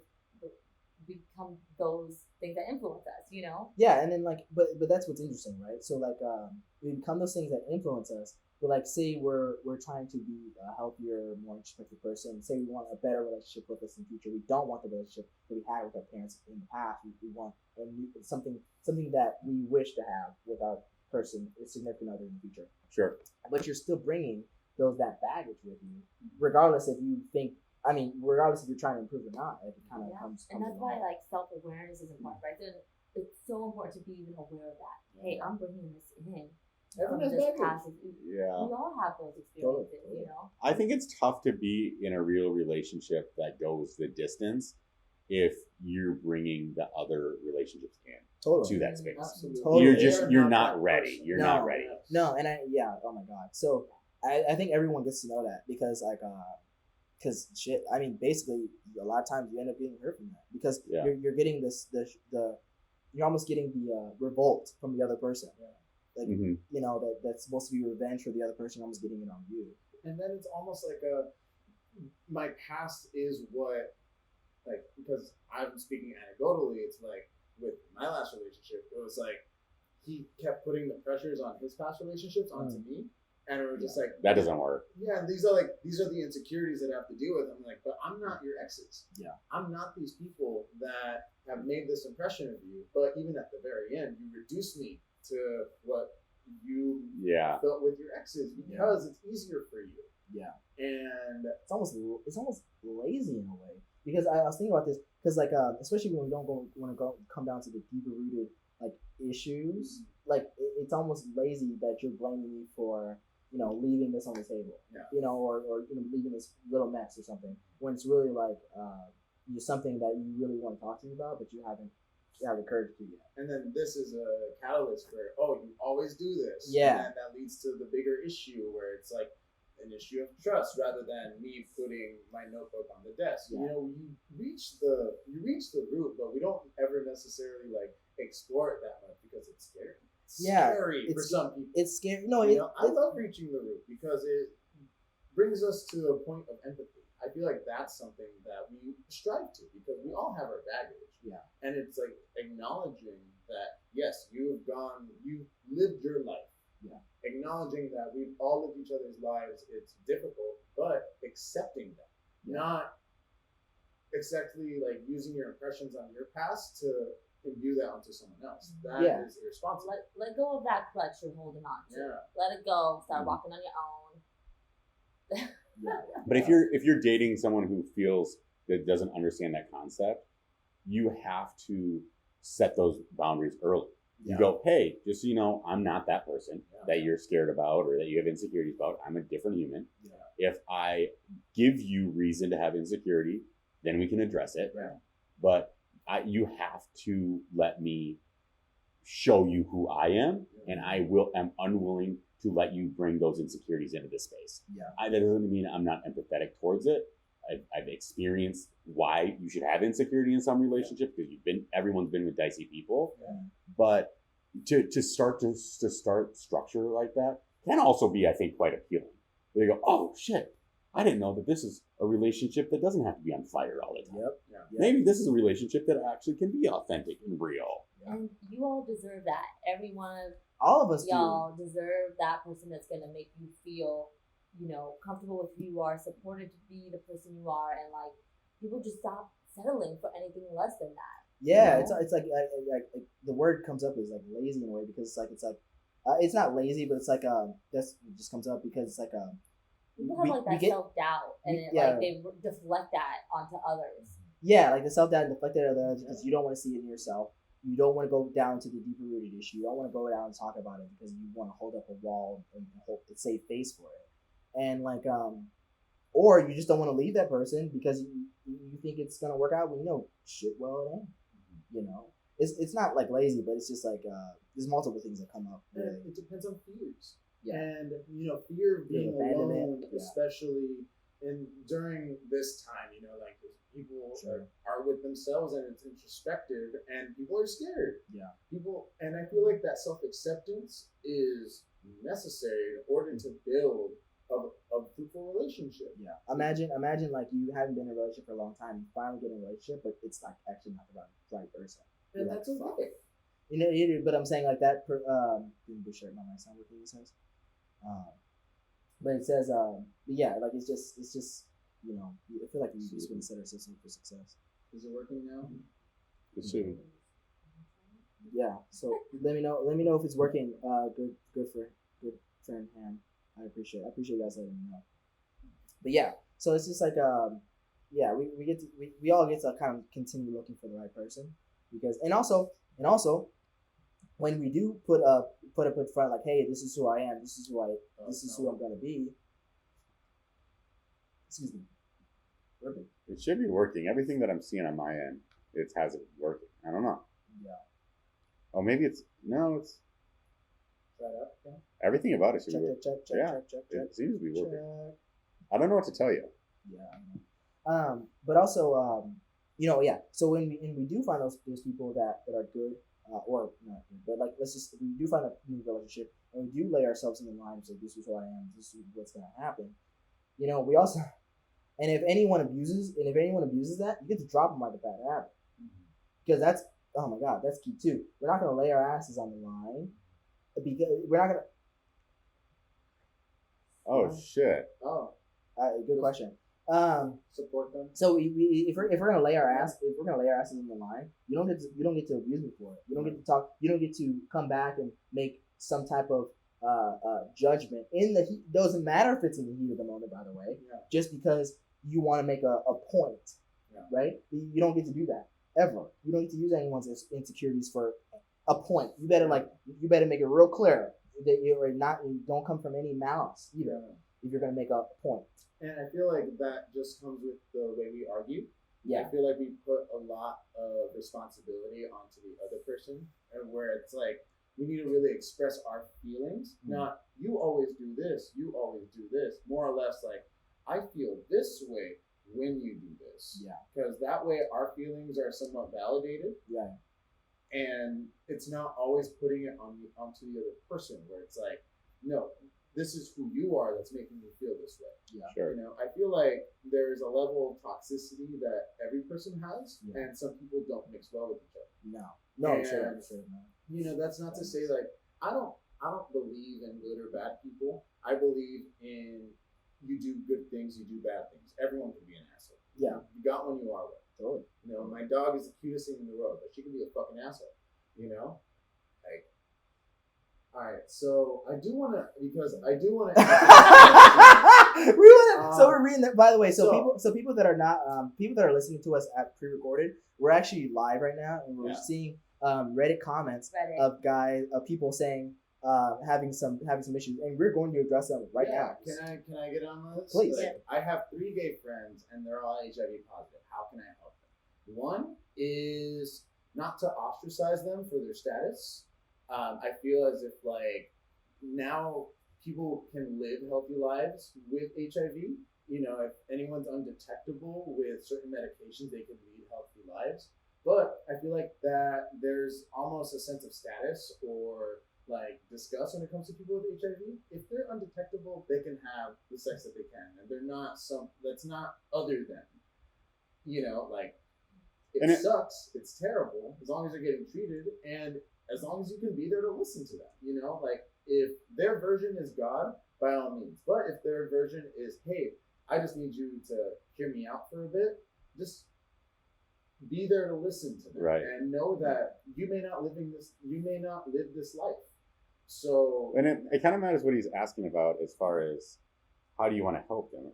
So you're trying to help them find God, or you're trying to help them like live a better life? And also, like, are they looking for God? Yeah. I guess that's that question too. The biggest way for anybody to help someone find God is, one, live the way that you want people to live. Yeah. You have to show people love. You have to show people what your understanding of God is. I hope your understanding of God is the authentic truth that love wins, and that people helping people is powerful stuff, and that on this earth we are expected to live purposeful lives that better the other.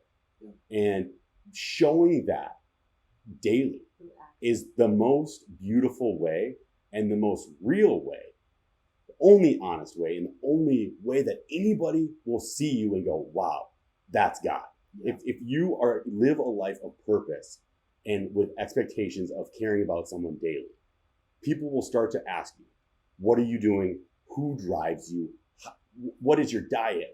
When do you wake up? What books are you reading? You say, hey, you know what? I read the Bible. I really think that God is real, and I really believe that that's why I'm here on earth. That wins your friends. Yeah. Weird conversations about thinking that they're ungodly because they have HIV, that's not how you win your friend over. Yeah. Even questioning that they don't know God or love God based on the fact that they have HIV or happen to be gay, that doesn't make any sense either. So I'm trying to help them find God for morality. 2 of them aren't telling and spreading. Okay, well, so that's crazy. That's a whole different. So now your argument makes more sense. So if two people are spreading the virus of HIV with other people not spreading it, I would honestly just like probably talk to authorities like that. Honestly, it's criminal because that's putting other people's lives at risk. Yeah, without telling them. That's a God thing to me. I'm like, yo, you're disrupting. That's like having a serial killer on the loose. Really, I don't look at it any different than that. Yeah. So maybe my fault for even thinking and jumping to other conclusions about you when I didn't understand that if that's the case of actually what's going on, that's crazy. I would call the cops. I don't know. That's worthy of an intervention. That is worthy of, hey, this is risky behavior. You're putting other people's lives at risk besides your own. That's selfish. You know, if you have HIV, that is something that needs to be worked through. That's something that needs to be accepted. Yeah. Also understanding that you can live a healthy life with the virus. Yeah. Like, it doesn't limit your potential in terms of living a purposeful life. But if you're spreading that to others, that's not morally. Wow, so it can't be penalized in California. You rescinded the law. It's crazy. Yeah, I mean, I'm 100% on board with you where I do think it's definitely attempted murder in my book. I don't know a lot about that particular virus. I only know that it spread crazy in the 80s and a lot of people died, and that it's not something that you want. It doesn't work for your health. No, I mean, like with HIV, if you are HIV positive and you're not being treated for it, like it just damages your immune system. So anything could kill you. You're more prone to get AIDS. It's not correlated with AIDS directly, but even a sickness or a flu is more likely to kill you because of your immunity. This person's taking anti-masker to a whole nother level. Oh, yeah. This is different than walking into a grocery store. I feel like with these people, it's more or less self-destructive because if you have the virus, it's almost like it's not accepting that it's truly there. Like, recommend therapy. I would recommend therapy to these people so then they can understand that their actions have consequences to the people that they might be spreading it to. Like, instead, I think the whole idea of finding God and morality can delve into what we need to sort of feel ourselves. So, honestly, recommend therapy because that is a destructive action and that is something that should be addressed by a professional. Yeah. Speaking of therapy, it needs to be addressed by a professional. Let's talk about Kellyanne Conway's daughter. Love to hear it. So, like, Kellyanne Conway, so you're very educated on the story. Can you take me through a little bit? Because I'm a little confused. So Kellyanne Conway. Yeah. We know Kellyanne, right? She covered the 6 of Trump. Yeah. That was kind of her job. She was one of his deputies. Yeah. They're just like, I don't know the titles, but she was a deputy. That was some weird shit, but yeah. She is, I think, she's hated by most people on the left. Okay. Yep. Yeah. But she's a protector of Trump. That was her job. What was that saying she came out with? Something about like. She said a lot of people. I know, it's crazy. And it's like, how do you whatever? So she has a 16-year-old daughter. Yeah. Who hates her. Right. Her daughter is a never Trumper, and her daughter is also like a never Kellyanne Conway. She's like she is totally embedded in everything that you would hear like your typical left-leaning friends say about Kellyanne Conway, but it's coming from her daughter's mouth. Right. She's like, you suck, you're horrible, all of these things. And so what her daughter has been doing is she feels that Kellyanne Conway is a horrible mom. And her mom wants her to stop being so addicted to the internet. Yeah. And stop. And she's like, you're too invested. You're investing too much of your time in stories. Right. You have 1.5 million followers on Instagram or Twitter or one of those things. Yeah. And she's like, you care about this base of people that doesn't care about you as much as I care about you. Right. She's like, I love you. This group of people is telling you to hate me. I'm your mother. I love you. They don't actually like you. But so when it kind of gets crazy is Kellyanne Conway ends up going into her daughter's phone and taking all of the data off it, apparently. And this is still a hypothetical conversation because we don't know exactly what happened. Yeah. Kellyanne Conway ends up tweeting a naked photo of her 16-year-old daughter on her so Kellyanne's Twitter account, who has a lot of followers and a lot of people that follow her hate her. Yeah. That's a lot of those followers are actually like left-leaning people saying like, what the fuck's Kellyanne thinking? They want to know what she's up to. She tweets a naked photo of her daughter and then drops it obviously immediately. Yeah. with the intention of what her daughter is claiming, that she tweeted it as to get back at her, which would be wild. Right. And so, I mean, I don't think a mother would do that. You know, I just don't.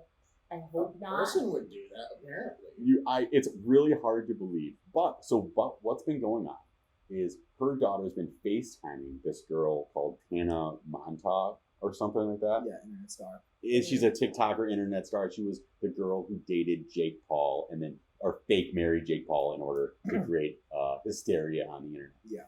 So during her FaceTimes with this girl, Tana is now going live with it. Right. And so you can hear Kellyanne fighting with her daughter. And last night, or no, the night before last, she's live with her. The police are in the room. Kellyanne is saying, you need medical attention based on where you are mentally. I love you. I am your mother. I will always love you. I'll love you more than your followers. But she does also, don't get me wrong, I'm not defending Kellyanne. She does say some like mean shit to her daughter. She's saying like, you're crazy. Yeah. You're doing all this stuff. Right.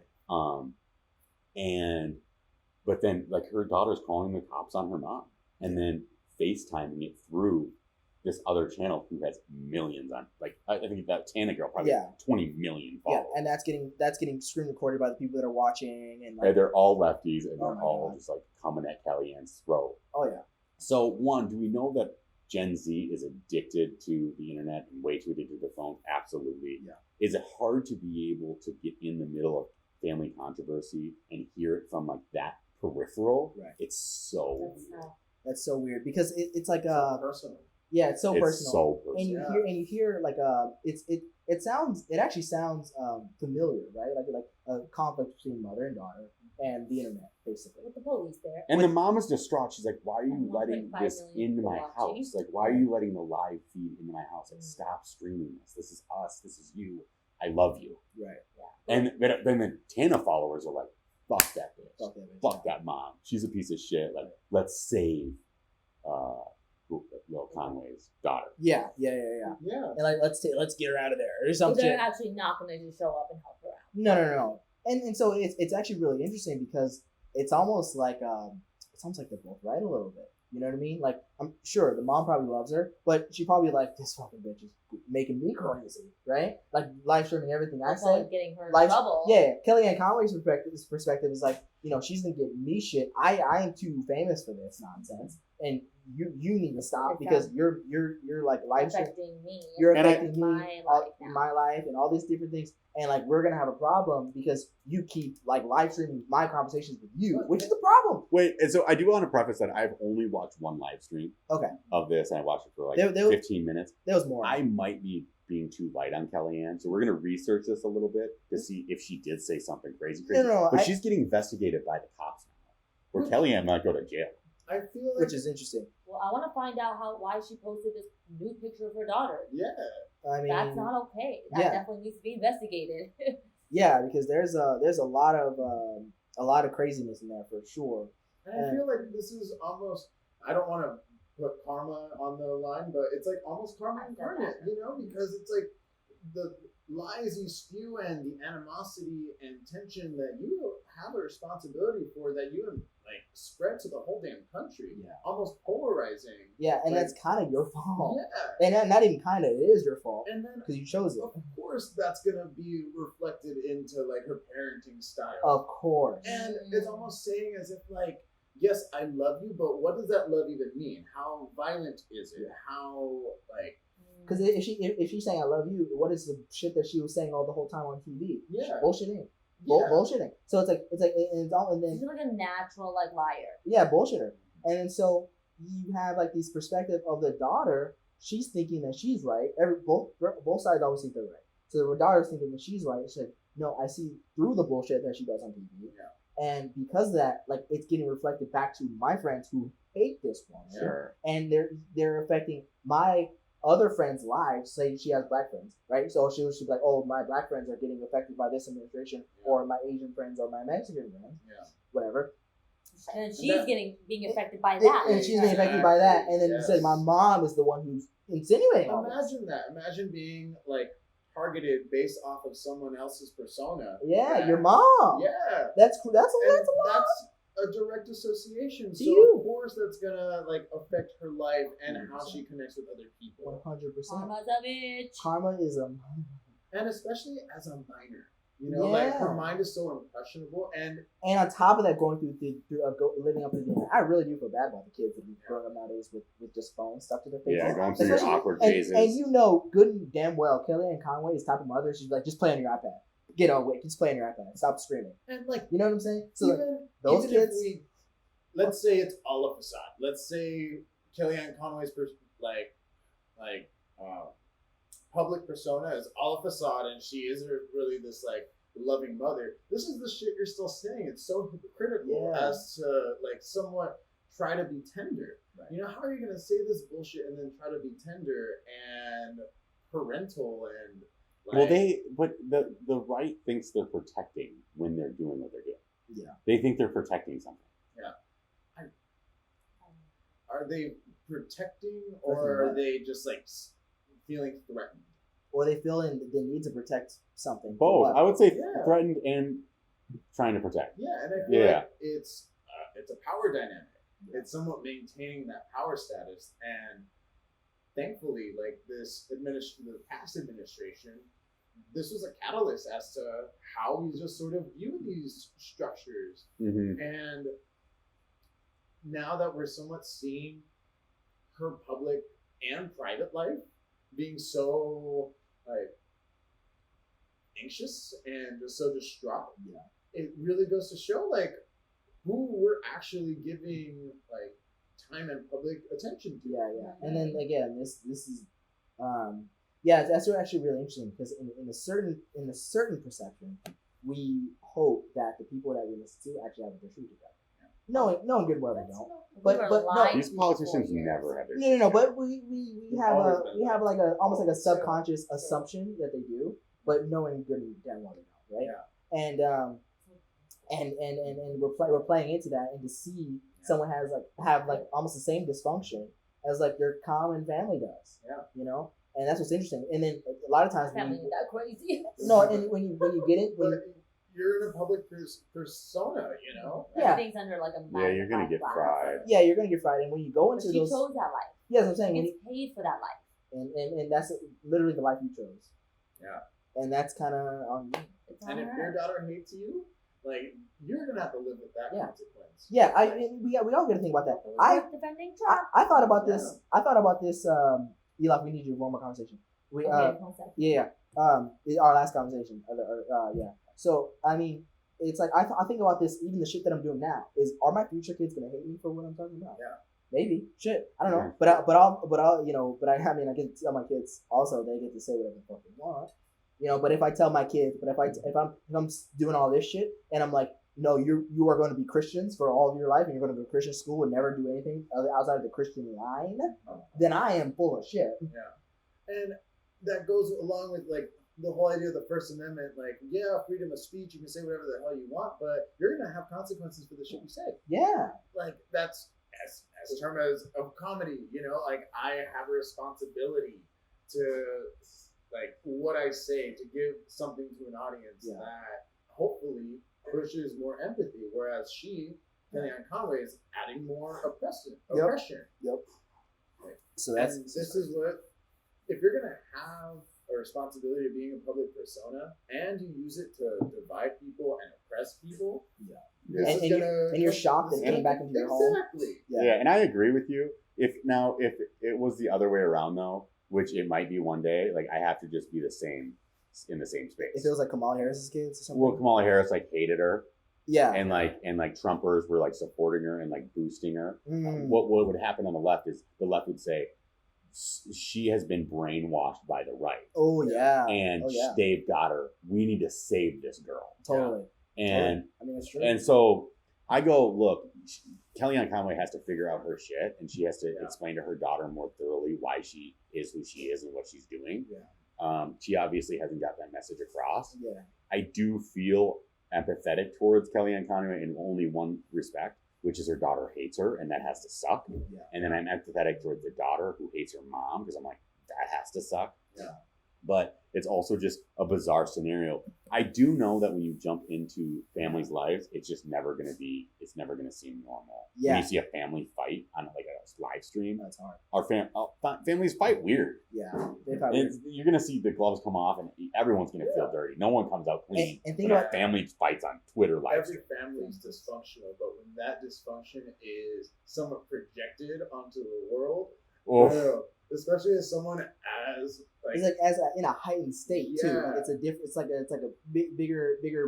I don't know, there are more stakes, bigger balls to play. You know what I'm Yeah. saying? And then and on top of that, like, you gotta think of this. If this Kelly Conway's daughter 17, that means 4 years ago she was what, 16, 15, 13 years old. She went through adolescence in the Trump years, and then two more years before that, while Kelly Conway was running with Trump. So like literally since 11.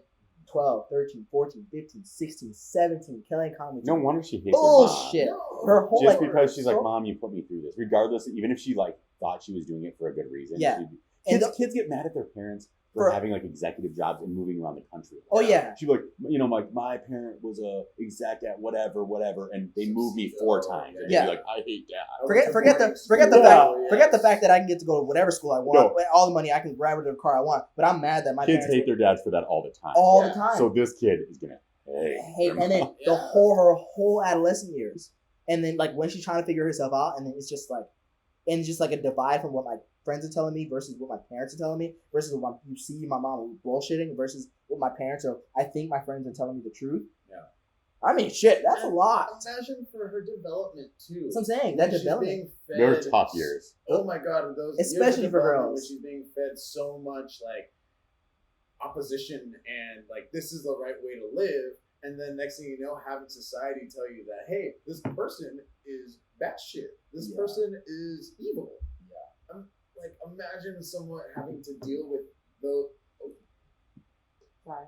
Not good. I'm back. Yeah. Having to deal with both sides of ingesting what your family is. Yeah. And having to be put on such not a pedestal, but on the spotlight. Yeah. You know, like I was thinking, like if say my dad, now with the cop and everything. Say I found out that like I was seeing his he didn't have one at the time, but say he had one of those body cams, and I saw all the shit that he was doing all day. Yeah. I might be pissed at him too. Absolutely. You know, I'm like, you did what? You said what? The who? You think I was just chilling there? What? Yeah. You know, it changes our perspective. You know, so I mean, yeah, that's very tough. You know, so yeah, this black man has hell. I mean, good English, my guy. And then we got our pizza rolls, tiny hot pockets. It's contrast, first of all, and there's a lot of white behind me, so don't talk shit. Got some trolls in the place. I know. It's all right. How y'all doing? Smash that like button. We are on YouTube right now. You're hurting my feelings. YouTube Live. So go over to YouTube, smash that like. Yeah. Even if you're a troll, give us some value. Your comments haven't created value for us yet, but we're just kidding. Appreciate you. Yeah, Sacred Monkey. You should have been here earlier when we talked about the monkey labor. That was really fucking fun. Pizza rolls, tiny so pockets. Aren't Hot Pockets just like big pizza rolls? Pizza rolls, Hot Pockets. No, Pockets. They're all the same. Yeah, thing. that's right. Just bread, tomato, and cheese. I mean, there's a lot of things that are bread, tomato, and cheese. There's calzones. No, there's calzones. There's pizza. Those what are those things called? They're like less than a pizza, but it's like the same ingredients as a pizza, but it's smaller. A calzone. No. It's on a flatbread. Yeah, it's on a flatbread. It's a flatbread. It's a flatbread. Yeah, it's a flatbread. It's just flat pizza. Yeah, and it's stupid as fuck. I remember one time. Bread, which I don't like. Man, that was some bullshit. So let's talk about one more thing. Let's talk about one more thing, and then I think we're pretty complete. And then we're gonna be playing. We're gonna play Mario Kart. We're gonna be losing at Mario Kart. Let's talk. Yeah, let's talk. We talked about the women. It's time to talk about the men. The women. The women. I'm not a big fan of monkeys in certain countries. They steal stuff. No, hey. Boy, hot sauce. How you doing, bud? The oppressive structure of sexism is one thing. we talked about a lot of people. We did not talk shit about the men yet, and we can talk about it. So I saw this one video earlier, and I think a lot of men get to hear this because there was this guy, and he's a rich guy, maybe in his 40s or 50s, and he's like, all right, so what do I think about marriage? And he's like, I don't think you should get married. I think you should have a ceremony, but never get legally married? Why have the government come into my relationship? I get that. There's a good point to that. Don't get me wrong. Right.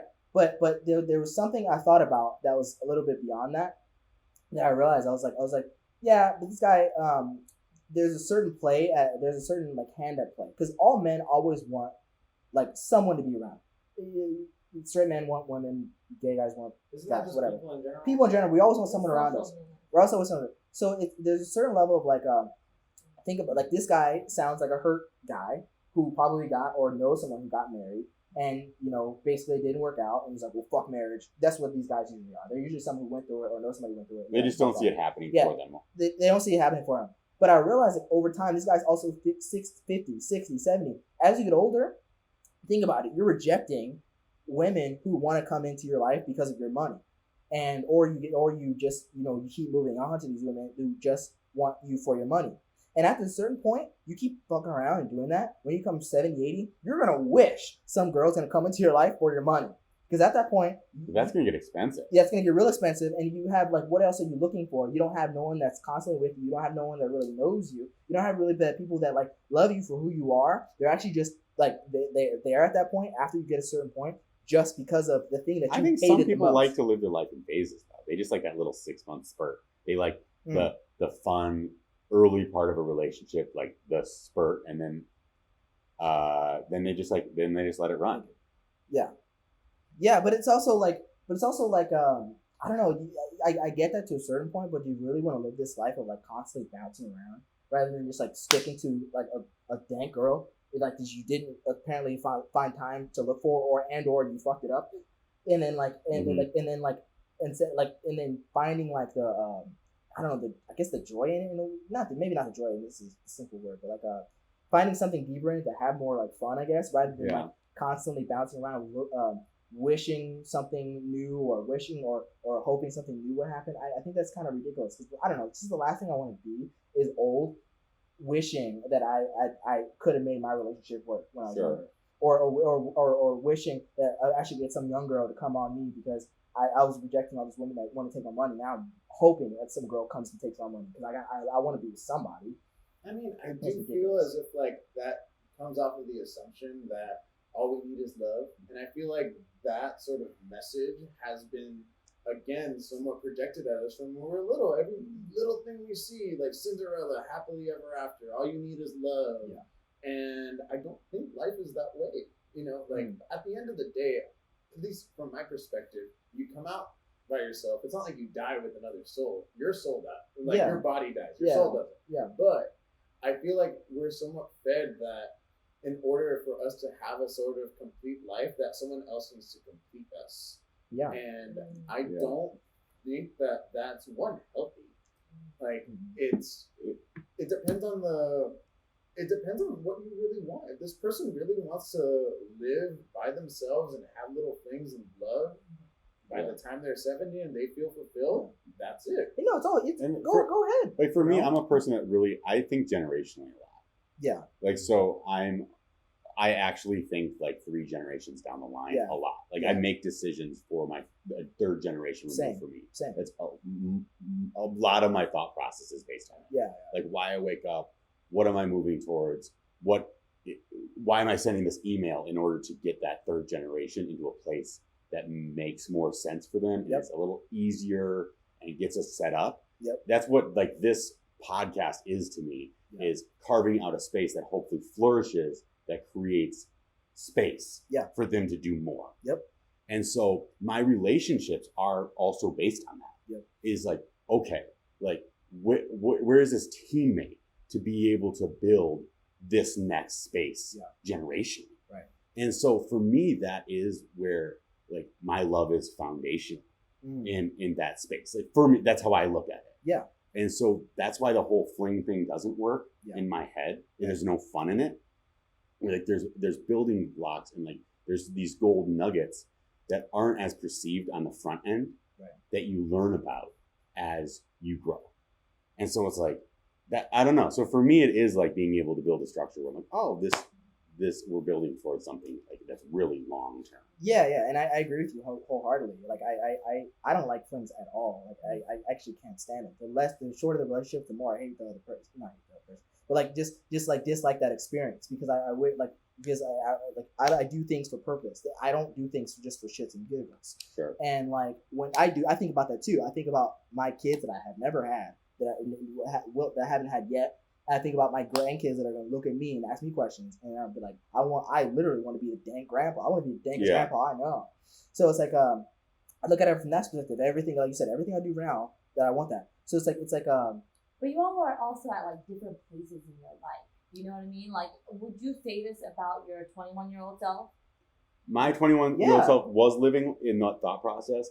Now, those relationships that I was in when I was 21, I knew that those relationships weren't my relationship. Yeah. Right? I knew that wasn't like the relationship that I was going to take to the finish line, but I knew that I was becoming myself.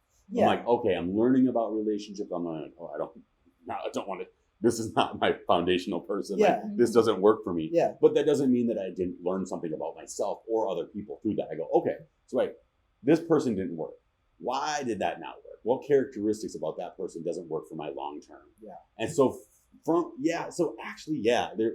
was looking deep, like through that lens. And you're still learning. Like, you know, what your parents' relationship looks like too. 100%. Kind of shape a lot of what your expectations are around relationships. I think that's a super critical thing of like where we might be dating someone who has had a completely different, you know, upbringing where they didn't see that as being what relationships, you know, that wasn't what relationships were modeled like. Right? So I totally have like two parents that are loving, and for me that has set goals. Yeah. Right. So when people are like relationship goals, like I've felt relationship goals in my entire upbringing. I'm like, oh, mom and dad, like, you know, as you're a little kid, you're like, oh man, like that's really cool. You know? Yeah. So I think a lot of that, I don't know where nature and nurture come into the mix of that mentality break, right? Yeah. It's both probably happening at the same time. And that is coming, and listening to this, there is a sense of privilege that is there. Because like you said, 100%. This is somewhat setting up a foundation for other generations.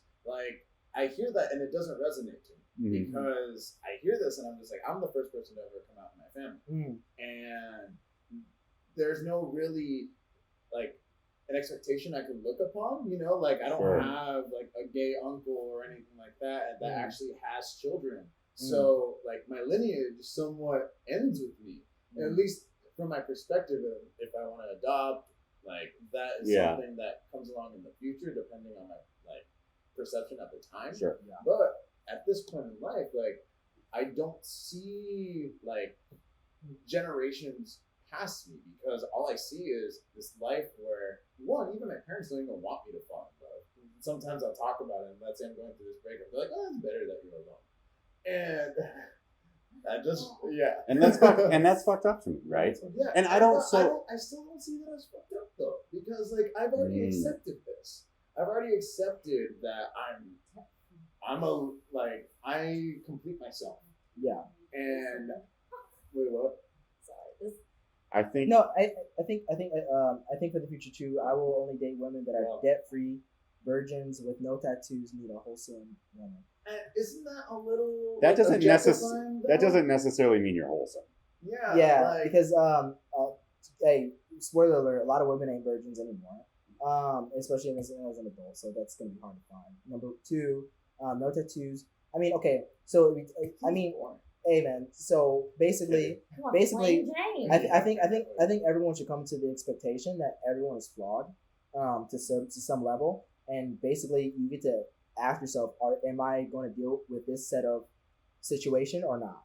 And also with this this mindset, I feel like there's a sense of power here that is being addressed. It's like this virgin that's going to be wholesome to her man. It almost seems as if it's somewhat setting an expectation of holding power in the relationship. Dude, those women are like, I don't think that's healthy. Well, there is people that are saving themselves for marriage that there's wholesomeness in that.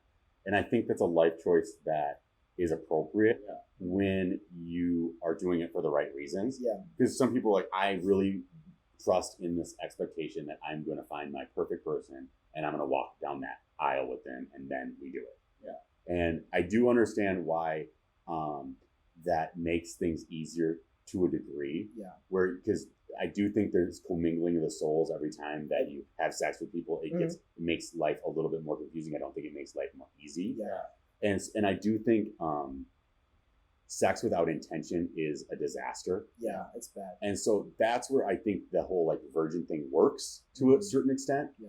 But the only thing you have to check yourself with these expectations is, are you also the person that person wants? Yeah. What expectations do you have on yourself? So if you're living by these same expectations, where you're like, you're a virgin, you're debt free, you're holy as hell, and you're crushing the Bible, right? Yeah. And you're doing everything the right way, then I'm okay with you having those expectations. Yeah, where you're like, look, I'm a virgin, I'm really been working on, like, I want that. Yeah.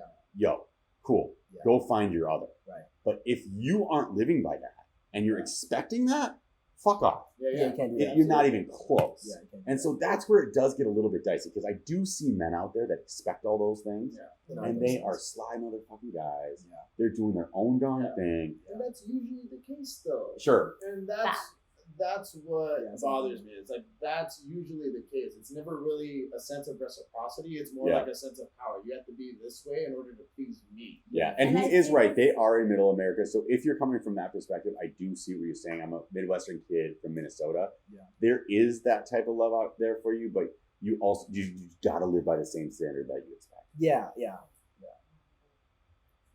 No, bash. You can bash. I was going to go off on some Middle Eastern men, only because I'm Middle Eastern and I've seen it, seen the worst of it, where the men have these expectations of like, I want to marry someone young, educated, this and that, virgin, all these different restrictions, yet they're out there doing the complete opposite. So yeah, I mean, I know this isn't all cultures. I know this is not just Middle Eastern culture. I know it's all culture. So if you're one of those people, start thinking about your life a little bit. And so hot sauce, like I'm a Bible guy too, and so I love the fact that you're into your faith. The only thing that you got to make, that the important part about faith to me is building a space for empathy, love, and hope. That's what my faith is foundational. And so I love it that you're debt free, and I love it that you have 3 houses, and I love it that you have nice cars. And I love it that you read the Bible every day. The main thing is why, right? And the main thing is, are those 3 houses for that beautiful lady that you have in your head, are you going to use that to inspire the people around you? Are you going to let her walk through those houses and know that those are hers too? That you don't hold that against her, that she's coming into your place. If you're making that place for you and her as a partnership, dude, fucking love you. You are pushing forward under generational thinking, and that's one of the dopest things out there. Yeah. Now, if you bring in a female and you think that you have that shit, so she owes you something, that's where it gets super fucked up and dicey. Yeah. So, and I think there's an ego trip in some of that. Yeah. So even if you started off on this path with good intentions, just be careful of where that road is going down. Because I love it that you're reading the Bible every day, but the Bible also is telling you what's the deal with the nice house, the 3 houses, the nice car. Like that's not a part of the Bible banging. Yeah. So if those nice houses are built for people that you care about, your loving family, and all those things, that's dope, man. Keep that up. Yeah. If those 3 houses are just you walking around on Reddit and bashing people while you're alone in your living room, dog, you got other shit to think about. Love that. Dang, cool. Dang. See, you're a dope dude. Dang. So I appreciate you, and I appreciate what you're kicking out there. Just keep on doing it. A house. Yes, yeah. And so I know some girls that don't have homes. No, but I know some Christian women out there that are looking for guys like you. Keep on holding it down. They will be there for you. Keep on speaking your truth. Carry on with your love and do it. We'll see you on YouTube. Oh, dope. Yeah. But yeah, I mean, yeah. How are you guys coming to finish up? Yeah. Well, we got burgers that are coming out now. So yeah, for sure. That's right. So I mean, man, I think we're pretty complete. But Damn, that was a good episode. What y'all think? Yo, thank you, Cam. You're a man. Freaking dank episode. I think y'all, man. Thank you, Brandon J. Oh my It's a God. little Leonardo in dynamic the group. place. I like this. We got Everybody. a bit of everything, huh? Yeah, very diverse here. It's like the spectrum. Yeah. It's a legit spectrum. We are more diverse than most things. I'll tell you Yeah. that right now. I do want to say that this is sponsored by P. Diddy. This is making the band. We were handpicked 50 from Cent. all across the globe in order to be in these chairs. Yeah. We So- love you. This is Smart and Mild. It's Love it. everything Hot Topics. Subscribe. Thank you. Like and subscribe on Yeah. YouTube immediately. Let's Like it, go. Enjoy it. Have a good one.